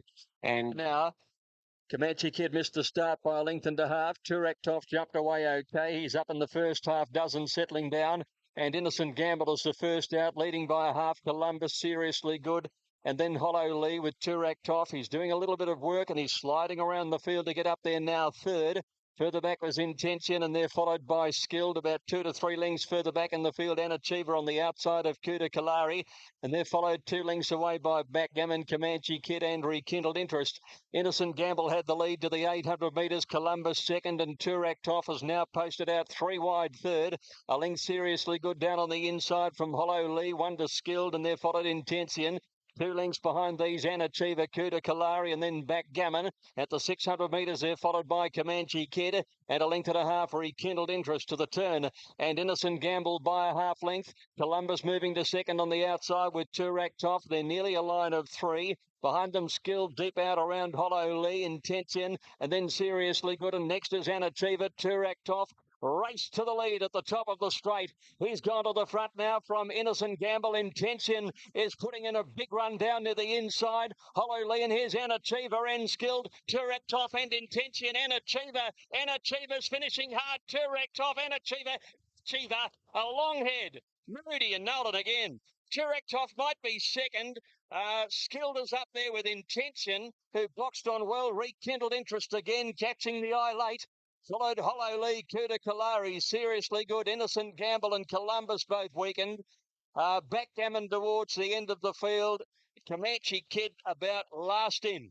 He gave us all Turak Toff, but it wasn't good enough for the last strike of Anachiever. Don't think lost any morals from a Guinea's point of view, though, Turak Toff for us to touch keen. Thankfully, due to my 2 metres, but thankfully due to my 2 metres going winning the last previous couple, everyone wanted to lead there, so it was nice. And the numbers 4, 1, 2 as selected by 7. Might be second. Skilled is up there with Intention. At the last crack of the Manachiever, always showing the promise nose roll on yesterday. $110,000 brother to Head Turner and Krona wins. Turak Toff lost no admirers from a Guinea's point of view. They went out the first half a lot quicker than the girls, 48-45 here, Steve. He rode the speed. I thought he was good. A lot of good runs in the race, though, nonetheless. Yeah, they certainly were. Skilled was okay, Backgammon, Kalari, but I think the Turak Toff was absolutely fantastic. No favours. They didn't do Damien any favours at all on him. Wayne Dunn on Columbus. And he got suspended. Innocent Gamble, the horse, leading off the fence and pushing him out. I now just picture if we get a field of 14 of the Guineas, the Turak Toff, Written Cold, will just do a Who Got You or a Lonro and run over the top of them. Well, we got Rekindled Interest will be right there, sectionals. And Rich, I love this city. The form stacks up for him, of course, winning through at Newcastle. He should have won the Golden Rose. We know how unlucky he was there. He went to Newcastle, and his win at Newcastle defied the way the track had played on that day. His run was outstanding, but I agree with Steve. Turak Toff's run there was the best run in the race. He didn't have the best of luck. But they look too clearly above. Skilled, who had been disappointing. Such a bracket between the Colts. I think they're a bunch, the Colts. So look, you got to like the winner. You got to like the winner, Anachiether. He's still early in his preparation, and he's won his past couple. Obviously, Turak Toff had excuses there, 3 deep from barrier 5. Skilled, look back on track, but you're all forgetting about a horse we're going to show later anyway. I love this city, so it's a wide open race as far as the the Caulfield Guinea is concerned. Apart from the fact she's well loved, she's well backed, and she wins again today. Here's the fillies prelude. The boys' time was 1:23.16, but there's some fantastic sectionals coming through it. There's the girls' day prices for you on the screen. As a matter of fact, it's the best filly I've had anything to do with. Certainly. So, I mean, no wonder she was well back this morning and she's our sporting bet market mover. Somebody had the tip. I know she keeps getting in this horse, Rick. They're off and racing. And Yosei easing back at the start. And Koala Bear is the first out. Lands just in front of Sheila Star, Panapeak and Speed of Dark are settling fourth. They're just going at a moderate tempo. 16 Angel driving up on the inside. Barangaroo booting forward deep, might even run to the lead. It's posted out there and nobody wants the front. And back behind those horses then is moving up Shamrocker outside 16 Angel. About a length away is Divorces, Willow Creek, and then Marvellous Miss and Pinker Pinker. Ringer Rosie back third last, and they're followed then by a long way from them here is Lorna's Lass, who's second last, and Yosei at the end. They've dawdled through the first part of the race. And Barangaroo on the outside is the leader with Panapeak on the rail, and Koala Bear is third. A length and a half, Sheila's Star, and then came Shamrocker. Speed of Dark on the outside, won 16 Angel. Divorces within 6 of the leader, and they're followed by Willow Creek, Pinker Pinker, Marvellous Miss, Lorna's Lass, Ringer Rosie. Plenty to do from there with Yosei coming around the turn, Panapeak on the rail, and Koala Bear head off Barangaroo, and then Sheila's Star. Speed of Dark making ground, 16 Angel the rail. Shamrocker next. The back markers aren't doing enough at the moment. Panapeak the leader. Here comes Divorces down the outside, and 16 Angel rattling through on the rail. Divorces swept to the lead, though. About time for her. Divorces a half length or a neck on the line to 16 Angel. Panapeak will hold third. From Speed of Dark, Yosei did the best of the back markers. They had no hope. Further back was Sheila Star and the Koala Bear, and back behind them Ringer Rosie with the Shamrocker Barangaroo, and further back is Pinker Pinker. Trailed then by Willow Creek. Lorna's to watch, and that's why they've run 1:24.26. Not horrible if you back Divorces, and she finally breaks a maiden status. No surprise about that. There's a lot of forgive runs in this race because of the way that race was run. Ringer Rosie, heavily back, was back pulling second and third last. Amazing. That's how slowly coming through. I can tell you that Divorces started $6 on track. She's paid $5.40 and $2.20 on. I should found chance by Christopher Yosei, Skilled and More Strawberries to beat her at previous starts and comes out and wins. More Strawberries we'll see shortly. So all this form intertwines.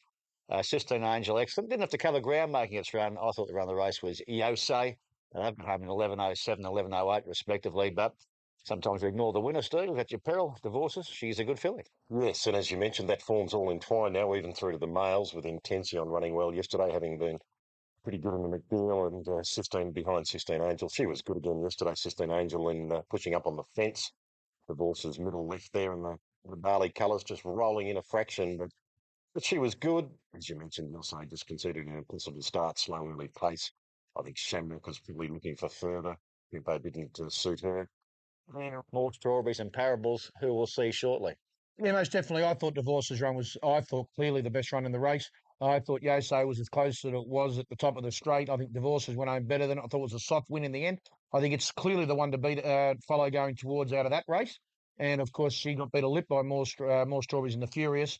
And Parables running third. At this stage, I think there's only 3 possibles, and that's the trifecta out of the Furious going forward to the 1,000 Guineas. Take nothing away from Divorces. Sat 3 deep, away from the trouble in the muddling run race, and with cover, and finished off very, very nicely indeed. I think she's a star. She's a star stayer, filling in the making. I think she got into a good spot yesterday, and I must say, no one's riding better in Melbourne than that bloke, Zara. But I'm not saying she's any good thing in the 1,000 Guineas. She'll be very hard to beat, but she'll win the Wakeful. I don't know by how far she'll win the Wakeful by, but and she's still got a terrific chance in the 1,000 Guineas. Although she's probably got more Strawberries and Parables maybe to take. I think her on that's there. right. I think those Sydney fillies. I'm struggling to see a Melbourne filly winning the 1,000 Guineas. I think if those Sydney fillies get down there right for it, they'll say it was pretty good, but she just lacks a little size and scope. Yeah, I think you get away with Group 1 also gives owners and connections a chance to play at the highest level in the Sarupa Clark Stakes.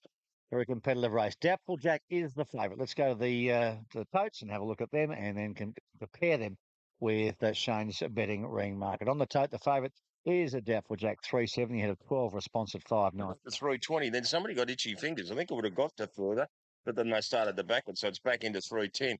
Gold Salute is 12 out to 30. There's two good mares in the race.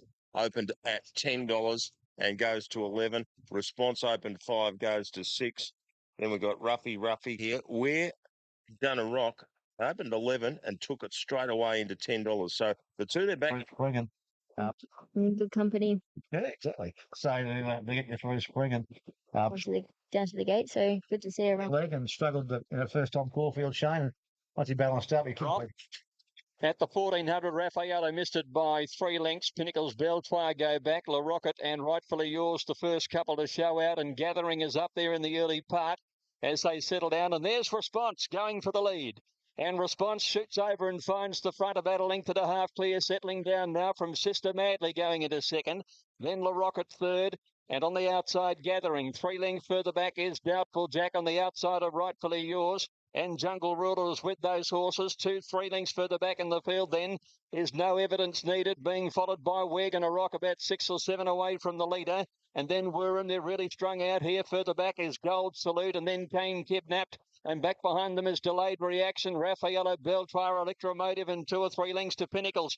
At the 500 metres, the well-tried Response led Sister Madly, Jungle Ruler, La Rocket fourth, the inside from Gathering. Coming on now is Doubtful Jack, followed by No Evidence Needed. Rightfully Yours is waiting for a run, and further back is We're Gonna Rock, peeled to the outside. Response, the leader, a length and a half early in the straight here from Sister Madly. Doubtful Jack is battling away at the moment. No Evidence Needed coming on. Rightfully Yours got clear. Response did have a response at 100 metres out by 2 lengths. Now, No Evidence Needed flashing home. Wirram is coming hard, but Response held on and won it. Response is scored by a neck to either Wirram or No Evidence Needed. Close up fourth, Sister Madly. Then a break in the field to Rightfully Yours, Gathering, Doubtful Jack, La Rocket, Pinnacles making late ground from We're Gonna Rock and Raffaello, Jungle Ruler, and then Kane Kidnap, followed further back by Gold Salute, Delayed Reaction, Beltoire, and Electromotive. Well, a big win here for Matty Elton and Simon Zoe, and a great performance by Williams and his mare here, Response, charged out of the barriers. Yeah, it was. Must say I was headless when he went to the front, but all credit to him, he got away with it. And when we spoke pre-race, I don't think you factored that into the equation for Craig to do. Not at all. No, definitely not. But yeah, like I said, all credit to Craig. He got away with it, and she's a super mare, lightly raced, and I hope we can go on with it. It's been lightly for a long, long time. Good on you. Its first mile home was Wirram. He's going to win a race down here. Long neck by a short half head. Long neck by. Sister Madly. It's a changing world of racing when it's a valuable win for her, for Barry and Midge Griffiths, who sported those colours with mannerism to win the race back in 1992. The mares run 1-2 here. Wirram and Eyecatcher for the Touring handicap. Stewards did question jockey Craig Williams over his tactics, allowing Response to go forward in the race yesterday. And I'm sure first person to question him was Matty Elton. Guys, Matt, you said yesterday you were headless when you saw him charge out the mares. Yeah, I was, but probably go back and have a look at the replay. Craig said from 5 he was going to be posted four deep, and he went to plan B. So lucky for us it came off. Heart and mouth in the last 50 metres. Have the speed to be able to get to the front. Oh, look, she's by Charles Hoyt. He was at one of Galaxy, and everyone sort of knows that we're keen to sort of freshen her up at some stage in her career, and on her track work and everything, she's just brilliant on the track. So look, it wasn't a shock that she's got the speed to go to the front. It was actually just the tactic to go to the front. Yeah, I suppose also one thing. Good jockeys, you got plan A and plan B. He's just lucky he's paid off. Yeah. She's such an underrated mare. Like first up, she went back to the quicksand there on the inside, and second up, well, she got too far back in contrast to yesterday. Like, how good is she? What is the next target for a mare like her? Well, we'll probably head to the Toorak after yesterday and try her over the mile. And if she can get a strong mile, we'll probably head to the Mile Classic. And if not, we might maybe something like the Salinger or the Padnack Farm. I suppose. Melbourne Spring Carnival about to go. The Underwood Stakes that features the Cox Plate defending champ and current favourite. So You Think dominates the betting. The bookmakers taking him on. Well, the book tape punters looking at 222, 50, 280. I bet that won't last. Jane, the quick. Easy this morning, opened up 180, and now they've twirled him out to $1.90. So he's the favourite. He's on 10. So You Think, the best looking horse in the race. Looks fantastic, doesn't he? Shane, very hard to ignore him. Yeah, now he didn't race at the Valley, but he had that nice working gallop. He was terrific winning the Mimsy first up. He beat the A-grade of Sydney. Ubi Gotcha, Shootout, Typhoon Tracy. He's our Cox Plate winner. I think he'll get a lovely roll up the front. Gee, I think Largo Lad, $31. So You Think got to a top price of $195, and now they're starting to back it. He'll be our sporting bet market mover. $195 into $185. No, So, said I'll ride it, did he, in the 1,000 guineas? I don't think he has a choice. I'll give 1,000 guineas market for you. See if you're on the favourite, Michelle. I'll tell you what's getting Set. Oh, he kicked out there. Might have been, was it So You Think? Yeah, I think it was. He had a lash at the gates. He's backpedaling. Attendants there behind him. Away they go. So You Think one of the first to show, ahead of Heart of Dreams and Zavit. Metal Bender's right up there on the speed in the early part. And Red Ruler's out a bit wider, but they settle down now. And Zavit is the one who runs to the lead early ahead of Metal Bender. And Ard'll try to settle So You Think down. He's in third placing about a length and a half away. And then Heart of Dreams fourth. Metal Bender's a length away. Red Ruler a length and a half away third. So You Think is in fourth placing off the rails with Heart of Dreams a length further back on the fence. Then a length and a half, Master O'Reilly, followed by Shocking, and then Dariana, Largo Lads, Abrasive and Bucciolati. 10 lengths covered them. They haven't gone particularly hard at all, and it's Zavita narrow leader. Red Ruler deep on the course, goes up and just about joins him at the 800, and Metal Bender between them, a length third. So You Think a further length and a half away with Heart of Dreams on his inside. 2 lengths, Master O'Reilly, Shocking midfield, the rail as they come down the side from Dariana, Largo Lads, Abrasive, Bucciolati. 5.50 left to go, and Zavit by a half. Red Ruler, Metal Bender, So You Think, is edging into it a little bit wider, and then Heart of Dreams over on the fence has held up for a run, and Shocking getting up just behind him. As they swing for home, it's Zavit from Red Ruler, Metal Bender, and So You Think is now claiming the 3 leaders. Dariana running a big race down the outside, and then Heart of Dreams, but So You Think bounded to the front at the 200 metres. Down the outside, Dariana, then Metal Bender and Shocking, who can't get clear. So You Think controlling it, racing clear. So You Think drew away, and he won it by 2 1/4. Dariana. Cummings has quinelled it. Metal Bender a half head third. And Shocking might get fourth. He had a bit of an interrupted run. Zavit boxed on. Red Ruler, Heart of Dreams, Master O'Reilly, Largo Lad, who's followed further back then by Zabraziv and Bucciolati, was last all the way. He just dominated. Too classy, too good. If they couldn't beat him today, I think they're going to struggle to beat him on the way through. He's pretty keen going to barriers. He was a bit itchy in the barriers before he let go. Battled into it and was always in control of that. Arnold gives you that sense. He got rolling first. It was a commanding victory. He was able to take a sit, which is good for the future. I'm just here to collect the trophy. Which is a nice job to do, and I'm sure he might be doing a few more of that throughout the spring, the way he's going. Let's hope so, but Bart's got it all sorted up in Sydney. I mean, today he looked very fresh going to the barriers. He was a bit itchy in the barriers as well. What's that the sign of? He's a very fit, well, healthy horse. That's why Bart Phillips didn't want to go 4 weeks between the Dato Tan going into the Yalumba. He's spacing him. There's improvement there. Okay, improvement into the Yalumba, into the Cox Plate, and another Melbourne Cup in these colours. Look, it's quite possible. Let's get the Cox Plate out of the way first, but I'm not going to stop Dato and Bart doing what they want to do. You were there when he was. Take us through it, Steve. Yeah, he's actually pretty keen going to the stalls today. A little bit stirred up in the gates. He probably just needed the run into him, and we're going to sort of lob 1-1. Had a little bit of pressure from outside and had to sort of hold my spot, and he just stirred him up a couple of times. He probably raced a little bit cleanly through the mid stages. Yeah, he's nice along the side. Same thing again, come up under me around the corner, and he's never going to get beat from 400. Well, given all that, what you say, I mean, it's a pretty awesome performance, really, isn't it? He's an awesome horse. Yeah. Bart said, you think at some stage this spring, and you're not training, but one bloke knows what he can do. Can he run 2 miles? I wouldn't put it past him. He's, once he's had them runs under his belt, and if he drops his head, if he could draw a gate and just counter along behind him, you think he'd have a pretty good burst of speed. Good luck, Steve. Time round. There they are. There's your dividends. 10, 12 and 4. The numbers he finished up starting $1.80 on the tote. Shocking might get. Bart, how good is Bart? How good is So You Think? 261 Group 1 wins now for JB Cummings. Steve will tell us how many Group 1 Quinellas that will be shortly. He won the Underwood Stakes back in 1959-60 season with a horse called Trilliums, Bart. Before Matty and I were born. I think Steve was kicking around in those days, but that was only his second Group 1 victory. It's an extraordinary career for JB Cummings. And this could be the best that Bart's ever had, Steve. Well, it looks that way, Bruce. That was really dominant yesterday, and it's just remarkable, isn't it? He loses a couple of horses during the week and steps out and Quinellas the race. But it's a fascinating story. He's had the tieback operation now. Interestingly, on TV, he's a magnificent animal. You see a lot more of him than we do at the track. He just takes everyone's eye, doesn't he? He does. He's a very athletic horse. He probably doesn't carry a lot of weight, and probably mentally he's not really there yet. Although he's won a Cox Plate, the way he raced yesterday, It's scary, isn't it? It's the deer out. but even physically, The horse who wins the Cox Plate at 3 come back and win at 4. well, it's interesting, Bruce. Sorry.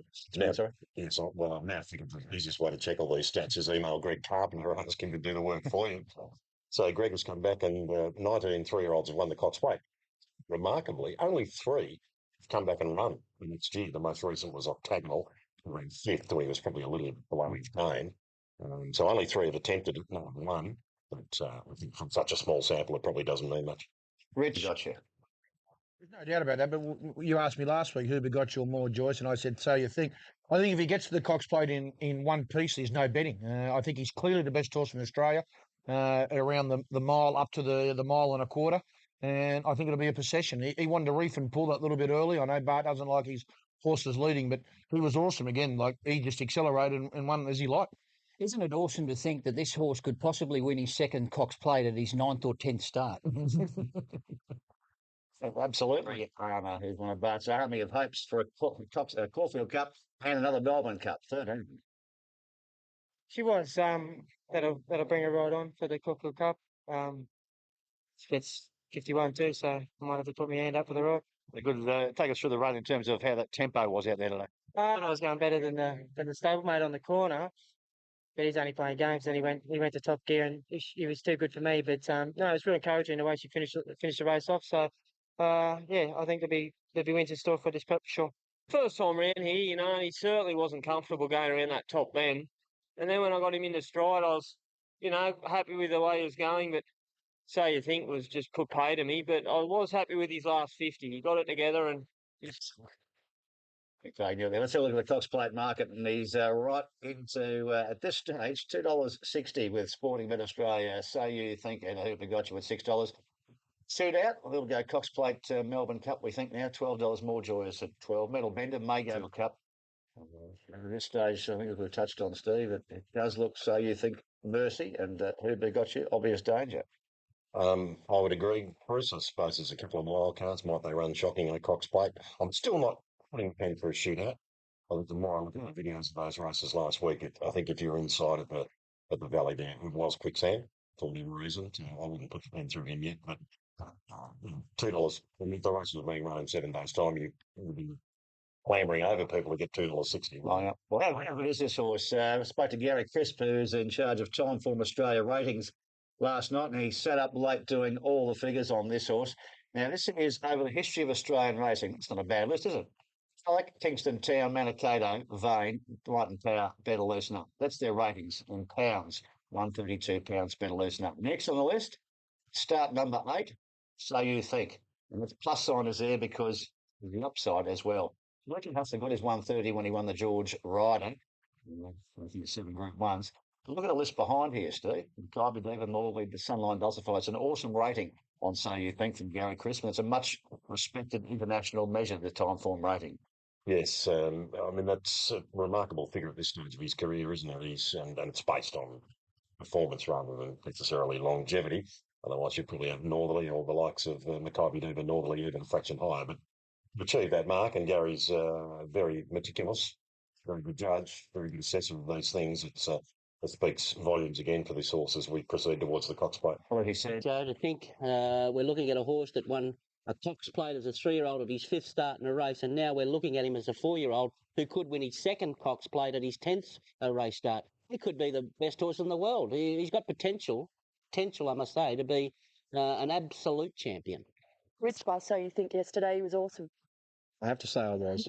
I have to say that I was. I mean, he was in a position where he was probably vulnerable in that race. They had their chance to beat him, and they just couldn't. When he went to the front in the straight and took over that race, I thought, oh, you're a serious racehorse. You really are a good horse. And he's got the looks to match too. And On this horse to win 3 Cox Plates before even going to stud, and that'll be some sort of record in itself. But he's a lovely horse, a beautiful individual. Loves the run of Dariana, on track for a Caulfield Cup. I think it's important to remember she won a Derby. She beat the Colts. And so this horse is going on. Lovely, lovely horse now, Dariana. Yeah, look, I don't know how to work out slowly run races like that, but all you can say is how good is the winner. He's an absolute sensation. I think it was good tactics yesterday to try and switch him off. I think he still wanted to fight, but that's just second up fresh. Well, that's why he's got. But no, no, but the master. I'm not going to second guess him. But what do you think about a Melbourne Cup for him? I wouldn't like to think he's a Melbourne Cup horse. He's do those, go on into it, but it'll get to a Cox Plate. And we've seen Saintly do those sorts of things. So, exactly what you said. How do you question him? Yeah, look, I agree. And I said the same thing about Saintly, and he come out and bolted him. Look, I just want a few observations about the race. Dariana, if she gets a dry Caulfield Cup, she has to be dry. She's right in it. So there's Bart again. And I'm convinced Metal Bender has to take the Cups campaign now. He's too dour. He can't win a Cox Plate, Metal Bender. Well, that horse will toy with him anyway. But I reckon Metal Bender's looking more like a Melbourne Cup horse every day. I look at him. He could run in both. He could easily run in both. Yeah. But I want to back him. Welcome back here to Caulfield for the running of the Naturalism Stakes. And this is the race that could shape the Caulfield Cup. Not just in the shape of Mudra, who's our favourite here, but also for Fanjura and Mr. Charlie. Here's the tote call for the race. And Mudra is the tote favourite. And a very tight quote at 210. Runners working around basically just 3 runners here, Shane. They are for it this morning into $4.60.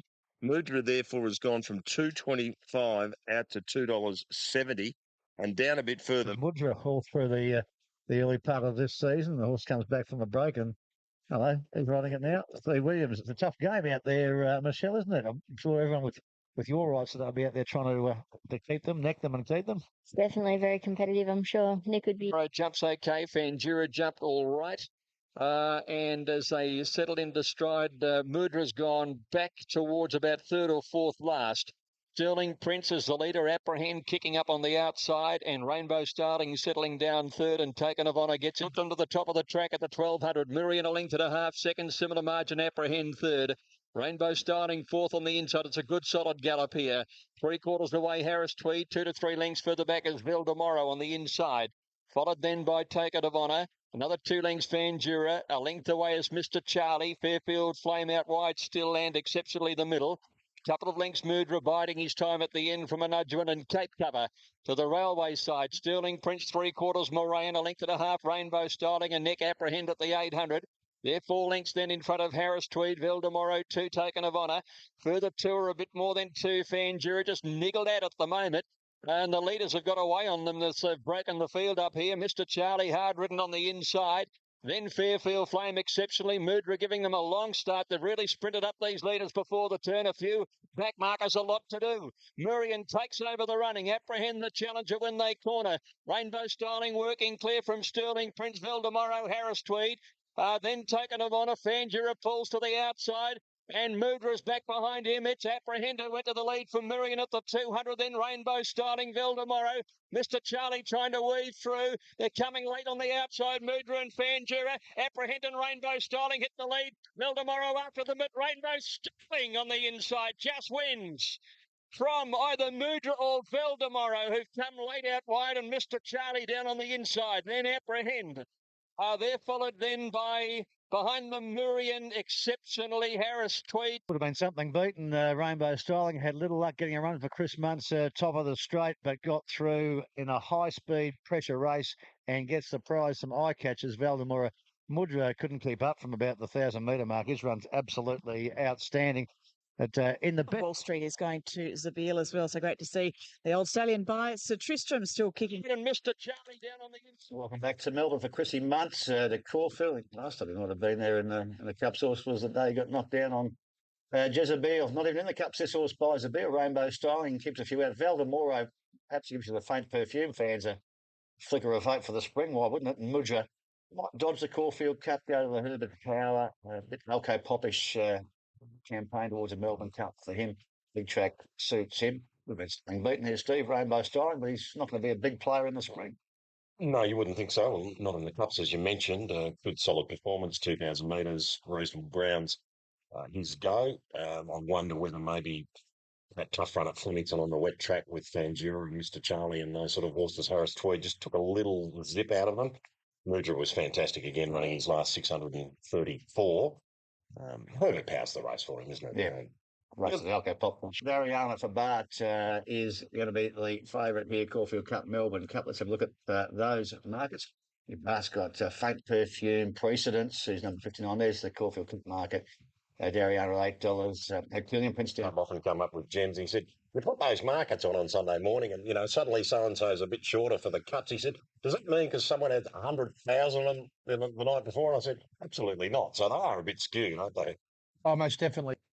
The Melbourne Cup is Mudra. So what will Mudra do, Steve? Well, will it go and try and still get in the Caulfield Cup, or will they take a different option and look towards, say, the Melbourne Cup? Well, he's not qualified yet for the Melbourne Cup. He's number 45, Rich, on the order of entry for the Caulfield Cup. I think Herbert Power is only going to run 1, 2, 3. If he runs 1, 2, 3 in the Herbert Power, he's qualified for the Melbourne Cup. Mudra probably goes to the Turnbull now, the open spaces of Flemington. You're spot on there, Ronnie, too. But then again, being quoted as saying not really concerned about the Caulfield Cup now. The Melbourne Cup's out. And we've got two really exciting horses here, Linton and Precedence. Precedence, Turfy, has been very, very well tried. He has. This morning. For a little volcanic. Time 56.13. Okay, let's go to the mounting yard, brought to you by Kilmore. Alco Pop on the tape, $13.50 in the ring. Has got out to around the 14. Is set with Rainbow starting an extra zero joints. Alco, who won the race last year, comes in. He goes up 4 this year. Shocking, ran 3rd in this race last year before winning the Melbourne Cup. And 3 years ago, Master O'Reilly ran 3rd in this before he won his Caulfield Cup. Racing, Precedence jumps okay, although Rainbow starting alongside him came over and could have cramped him, but he got away with it. Linton jumped all right. And Arvienus and Rainbow starting go down to join Hastine, who kicks up to hold the lead early. Emblem of Liberty tossing ahead, about settling 4th outside Chartreux. Precedence next with Linton immediately on his inside. And Rod staying one away from the rail, keeping Precedence working 3 deep at the bottom turn. Alco Pops on the rail, a length and a half. Belsenica followed by Basalderia. At the 1,000 in the JRA Cup, and Hastine the leader. Arvienus a length and a half second. Rainbow Styling a length third. Emblem of Liberty 3/4 away fourth. A length and a half Chartreux. Precedence in a beautiful poised position as they go to the 800 turn. A length and a half Alco Pop, and then Linton. They're followed by Balsenic, has had a wide run. Back behind them is Bull Celtico on the inside, and then came above average Extra Zero and Right Fong last as they came down the side. 600 left to go. Hastine under great pressure. Arvienus joining it. Rainbow starting it inside run. And on the outside, Emblem of Liberty's putting in a burst and running on Precedence, and Linton's got onto his back, unwinding his run, and then Alco Pop. And Chartreux on the fence around the turn. Rainbow Styling from Emblem of Liberty. Here's Precedence coming on. Arvienus boxing on Linton next on the outside. Rainbow Styling with Precedence starting to gun him down the outside. Precedence race to Rainbow Styling. Linton out wider. Precedence took over the running from Rainbow Styling. And Precedence too good beat Rainbow Styling by a length. And Linton a length away third. Emblem of Liberty stayed on 4. Elco Pop 5. Arvienus 6th. They're followed by Above Average. And behind them is Chartreux, a break to Right Fong, Belsenica, Extra Zero, trailed by Basaltico, and the early front Shin in the saddle, and he rockets now into Caulfield Cup contention to get into the field. $3.60, $1.60. Rainbow Styling, always brave, $3.40. Linton, just like that little turn of foot on the back of Precedence, Turf. Yeah, he did, jumping up to the 2,000. You thought he might still have a little bit of freshness there, but he was very sort of down the straight, I thought, there, Linton. But Precedence, gee whiz. He's a cup source, isn't he? He's a cup source. He could have had a bet in the race after they'd gone 600 metres. You wanted to be on him. Man, and Precedence wins. 3, 2, 6 and 12 are the numbers. Following these precedents, blinkers to go on at some stage. He'll get a penalty. Won't be enough to get him to the Caulfield Cup. He'll have to run in the Herbert Power if Bart wants to. He's got a couple of decent Caulfield Cup chances as they are. Rainbow Styler continues its form. Linton on the song. And that horse has got home in quicker time than Hay. Ingham 34.76. Yeah, last furlong 11.55. Hayless was 12 E's down, of course. But Alco Pop good, Linton excellent. Emblem of Liberty, a race for it for sure for Sean Buckley. The thing with precedents is, when you get to the Spring Carnival, those big races, you need someone who's been there and done it before. Like, who trains it again? Like Bart Cummings.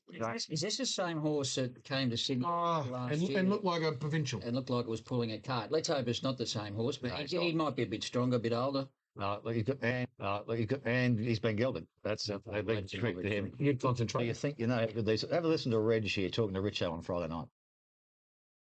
He's always been good, Richo. It's just his head lets him down a bit. He gets on the bit like last time when he went up to Sydney. If he settles, the sky's the limit. You can see the planning coming along. You talked to Joe Agresta and Reg Fleming about this horse precedence. Right on target. I'll tell you what, we've got a shorty now. Hay list here is opened up at $1.50, Richard, for the running of the Sporting Bet Australia Manikato Stakes at Group 1 level. Turf, $1.75. He was hammered on Sporting Bet earlier. He's opened up very short here on track, dominates the betting. Just struggle a little bit, have to sort of work and might find himself in unfamiliar territory. Okay, let's go to the mounting yard, brought to you by Coolmore, to look at these horses.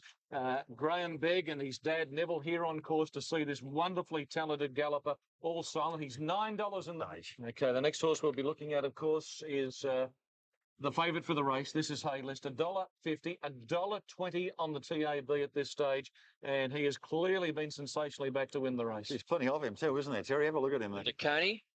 Small field here, but a really good quality one. Hay List deep into the red is the favourite. Latin News there. Racing. Beautiful start. Hay List just a touch slow. He drives up to join Reward for Effort. Love Conquers All settles down third as the hot favourite goes to the lead. Troop Persuasion poking up along the inside and 2 lengths away. Then Eagle Falls. Latin News is outside. Followed by All Silent second last on the rail and 2 lengths to Stands Out. Hay List went round the 800 turn. Reward for Effort is keeping really honest, and they burn up the side. They're 2 lengths in front of True Persuasion. Love Conquers All. A length and a half, Eagle Falls, Latin News, 2 lengths to Stands Out. And last is All Silent down the side now, 600 metres to go. And it's Hay List in control. He's a half in front. Reward for Effort staying on with him. 2 lengths away, True Persuasion off the bit, and so is Love Conquers All. A length, Latin News, Eagle Falls running into a pocket as they swing around the turn. Schofield hasn't let go on the favourite. It's Hay List off the rails, leading by 2 lengths. He's broken Reward for Effort. True Persuasion is still staying on the inside. And further back is Eagle Falls, but it is Hay List. Look at him open up now. This outstanding sprinter. Hay List comes right away, wins by 3. True Persuasion from the race of his life. Eagle Falls a length and a half third. He'll be an improver. All Silent rattled home late on the inside, and then Love Conquers All. Stands Out, Reward for Effort. Tried to go with a champ and it broke him. And back last to finish, Latin News. Yeah, pretty brutal. Hay List, $1.30, $1.04. Brutal for bookmakers in particular. They've smashed this, one of the shortest price favourites that you're going to see in a Group 1 for many years. Hay List, $1.30, $1.04. True Persuasion Stakes. That's where he really marked himself as a gifted galloper, and he has absolutely demoralised his rivals. Here's the Tates coming up. I think Rich will be grabbing Johnny McNair. Everyone, he had improved. He was breathtaking tonight. Yeah, no, it's just a relief to have it over now. He was terrific at 1,200, and we know he's already won over 1,400 metres up in Perth. What are the plans for him moving forward? At this stage, we're going to the Padnack Farm. He will have one run possibly in the Moya.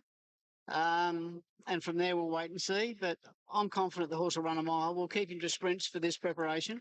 But long term, he'll get over a bit more ground. A little bit, but then when you asked him for an effort, he got up and he controlled the race. Yeah, he wasn't really ready. I think he sort of anticipated the start and he started to dance around a little bit. And even though he sort of missed it by about a head or a neck, he's so quick he recovers in 3 strides and took control of the race. And from that point on, it was just never, ever in doubt. Is it his cruising speed that makes him so good? It's not just his cruising speed. He can set off them as well, you know. If they go too hard, he can take a sit and run by them, which he showed last week. It's just a perfect racehorse. And you've ridden some great horses in your career, both in South Africa and here. Where does he rate? Oh, look, he's definitely the most exciting horse I've ridden in many years, and I think the best is still to come. Congratulations, Glenn. As much as $1.90 late in the week, and just kept backing it into $1.50. The story here is in the pressure he creates in the race. He went out 35.7 the first half, standing start, home in 34.2. No one's going to beat you doing that. He did it in second gear, didn't even get through the full throttle here. Playlist, awesome. And again, talking about horses, box office horse here. People love him. They do. And I tell you what, Well, perhaps he meets Black Caviar. That could be some clash in Patnack. We might talk about it. When he gets to England, races those hack sprinters they produce every year over there. He fits the profile of the best we've taken there, the big, round, hulking Australian sprinter. What a beauty. Bruce, every year, here we go, the time form ratings again. Well, they're the best sprinters. They're the best sprinters we've had. Now, this horse on 125, Rich, I know you sat up last night going analysing these yourself, but plus enough, probably the right benchmark, but have a look at the sprinters we've produced over the years, and in a short career, he's already there with a bullet, really. He's untapped. Black Caviar, for your reference, is on 122. Saw it at the trials the other day, Black Caviar. Yeah, he gave me a couple of little heart flutters turn of frame. I thought I was a little chance still, but when he just clicked up another gear and he's in a league of his own. But quite well. The speed was very genuine throughout the race, and he got back as he always does. But he never travelled as kindly as he usually does. He was off the bit sort of a fair way from home, but he found the line strongly. I thought it was an encouraging run, pointing towards the Patnack down the straight. Performance leave you in awe? It's certainly good. It certainly did, Joe, and good morning to you, Richard and Ron, and good morning, everybody. Oh, look, he's certainly something special. He ran very good time. He controlled the race. He's always got that little bit of a dwelling factor leaving the gates. He just misses it that little bit. Flynn gives him a little bit of a kick, and he certainly does charge. But the thing that you like about... Thankful to being given this opportunity.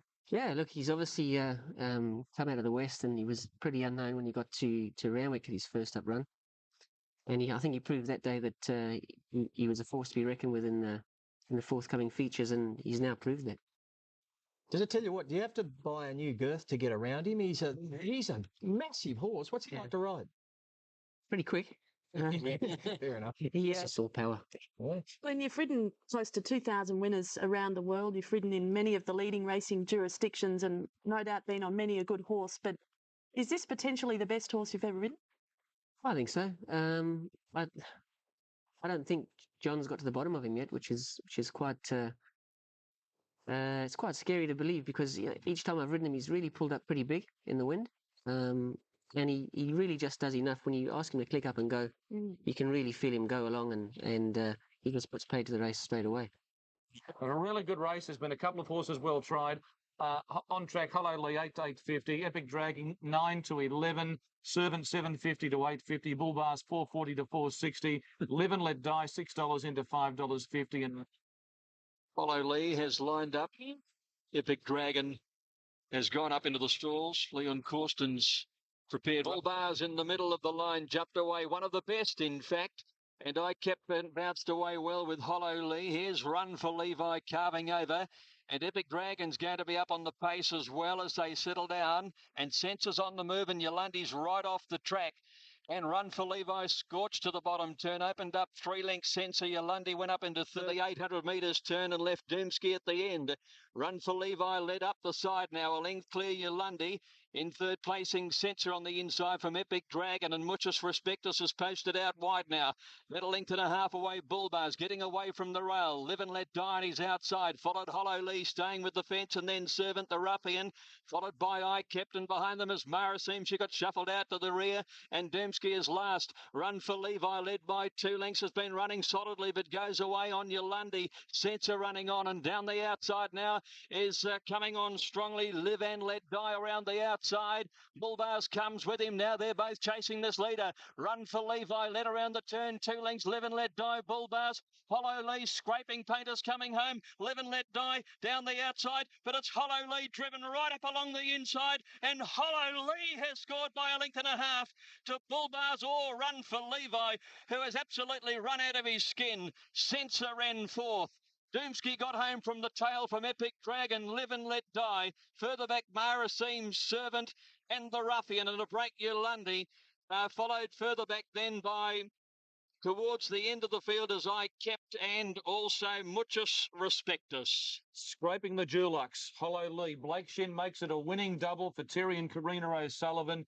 Run for Lee has run a hell of a good race, but Hollow Lee has gone right up on the fence. He had gate number 1. He used winning trainer. The numbers are 1, 3, and 6. Run for Levi defeats Bull Bars for second. 1, 3. Blake Shin, big weekend too for Terry and Karina O'Sullivan. They do a great job training out of store. They've done it for a long time. They've done a long time too for Kingsley Peach, who bought this horse for $38,000 by Hidden Dragon, who stands up there in Queensland. And Rails hugging Ride. Not sure if these are Guineas horses, but he's a beauty. Hollow Lee, great ride. Run for Levi. Just keeps mishandling the corners at Mooney Valley, said C. Newitt. Bull Bar's pretty good there. Yeah, Bull Bar's gone out of flats, but I'll tell you what was travelling. The thing of Cavs coming the turn and gave a yelp for about... Live and let die, yeah. Yeah, he looked a chance on the bend, didn't he? And then went for about 2 strides. Gee, I just said, gee, I'd like to be on this thing out wide, and he didn't really find the line. Bull Bars... I think what we saw there, these are the genuine, and I don't want to be too critical, I don't think these are Guineas horses. I reckon they're just a tad below the class that we've got next week. Couldn't agree more. I don't think they're Guineas horses, Alf, but look, I quite... Now, the last race, the Champagne, big money had been this morning and yesterday, of course, for Military Rose. She opened up 298 to 310. Chance by 550 to 650. Shahik 8 out to 850. Solar Charge 350, 360, 350, 350, and they are the major players. The others are all $12 and bet. Let's go up to the call of the last. Solar Charge to the inside and specific already, and now Shahik. Seeing out the 1,200 metres. Military Rose first out. Solar Charge drives through soon after and takes up the running on the fence, and Chance Fire's up there making a line of 3 as they settle down. Solar Charge had the lead as they run to the first turn, 3/4. Chance Fire second. Military Rose ease back a length and a half. Third, Obsidian Dragon, Jessie's Girl, Royal Bender with Chris Dello around them. They're followed then by Lone Rock, who's got over onto the fence, followed by Specific, and then came Shahek and Party Hard 2 lengths away. Coming up the side of the course, and it's Solar Charge leading narrowly from Chance by Cristello and Military Rose up there. It's about 4 across the track at the moment. A length and a half away, Royal Bender. Jessie's Girl waits on a run the inside. Obsidian Dragon feeling the pinch, and then Lone Rock getting up along the rails. Solar Charge led by a length on Chance by Military Rose, and Jessie's Girl pushes out. She's getting into the clear. Lone Rock hugging the fence. Solar Charge hanging a bit, or she lost her exit around the turn. Lone Rock got up on the inside, and Military Rose comes down the outside. Jessie's Girl, Military Rose, and Lone Rock on the fence. Lone Rock, Jessie's Girl, Military Rose. Lone Rock, Jessie's Girl. Lone Rock in front. Lone Rock a neck to Jessie's Girl. Military Rose third. They're followed just off them, Chance by, and they're just off the horses. Then was Party Hard, who made up ground from the tail, and then Specific. They're trailed then further back is Shahek, and then Obsidian Dragon, and well back in the field is Royal Bender. Solar Charge, she really lost her action at the home turn, and Cristello's back towards the tail. Well, tonight we've got to make the judgment for the best ride of the night. G-Boss put himself up there as a real contender. She scampers home in 35 seconds for the last 600 metres, and what a ride. Crowd is back towards the tail. Well, tonight we've got to make the judgment for the best ride of the night. G-Boss put himself up there as a real contender. She scampers home in 35 seconds for the last 600 metres, and what a ride. Crowd is for the best ride of the night. G-Boss put himself up there as a real contender. She scampers home in 35 seconds for the last 600 metres.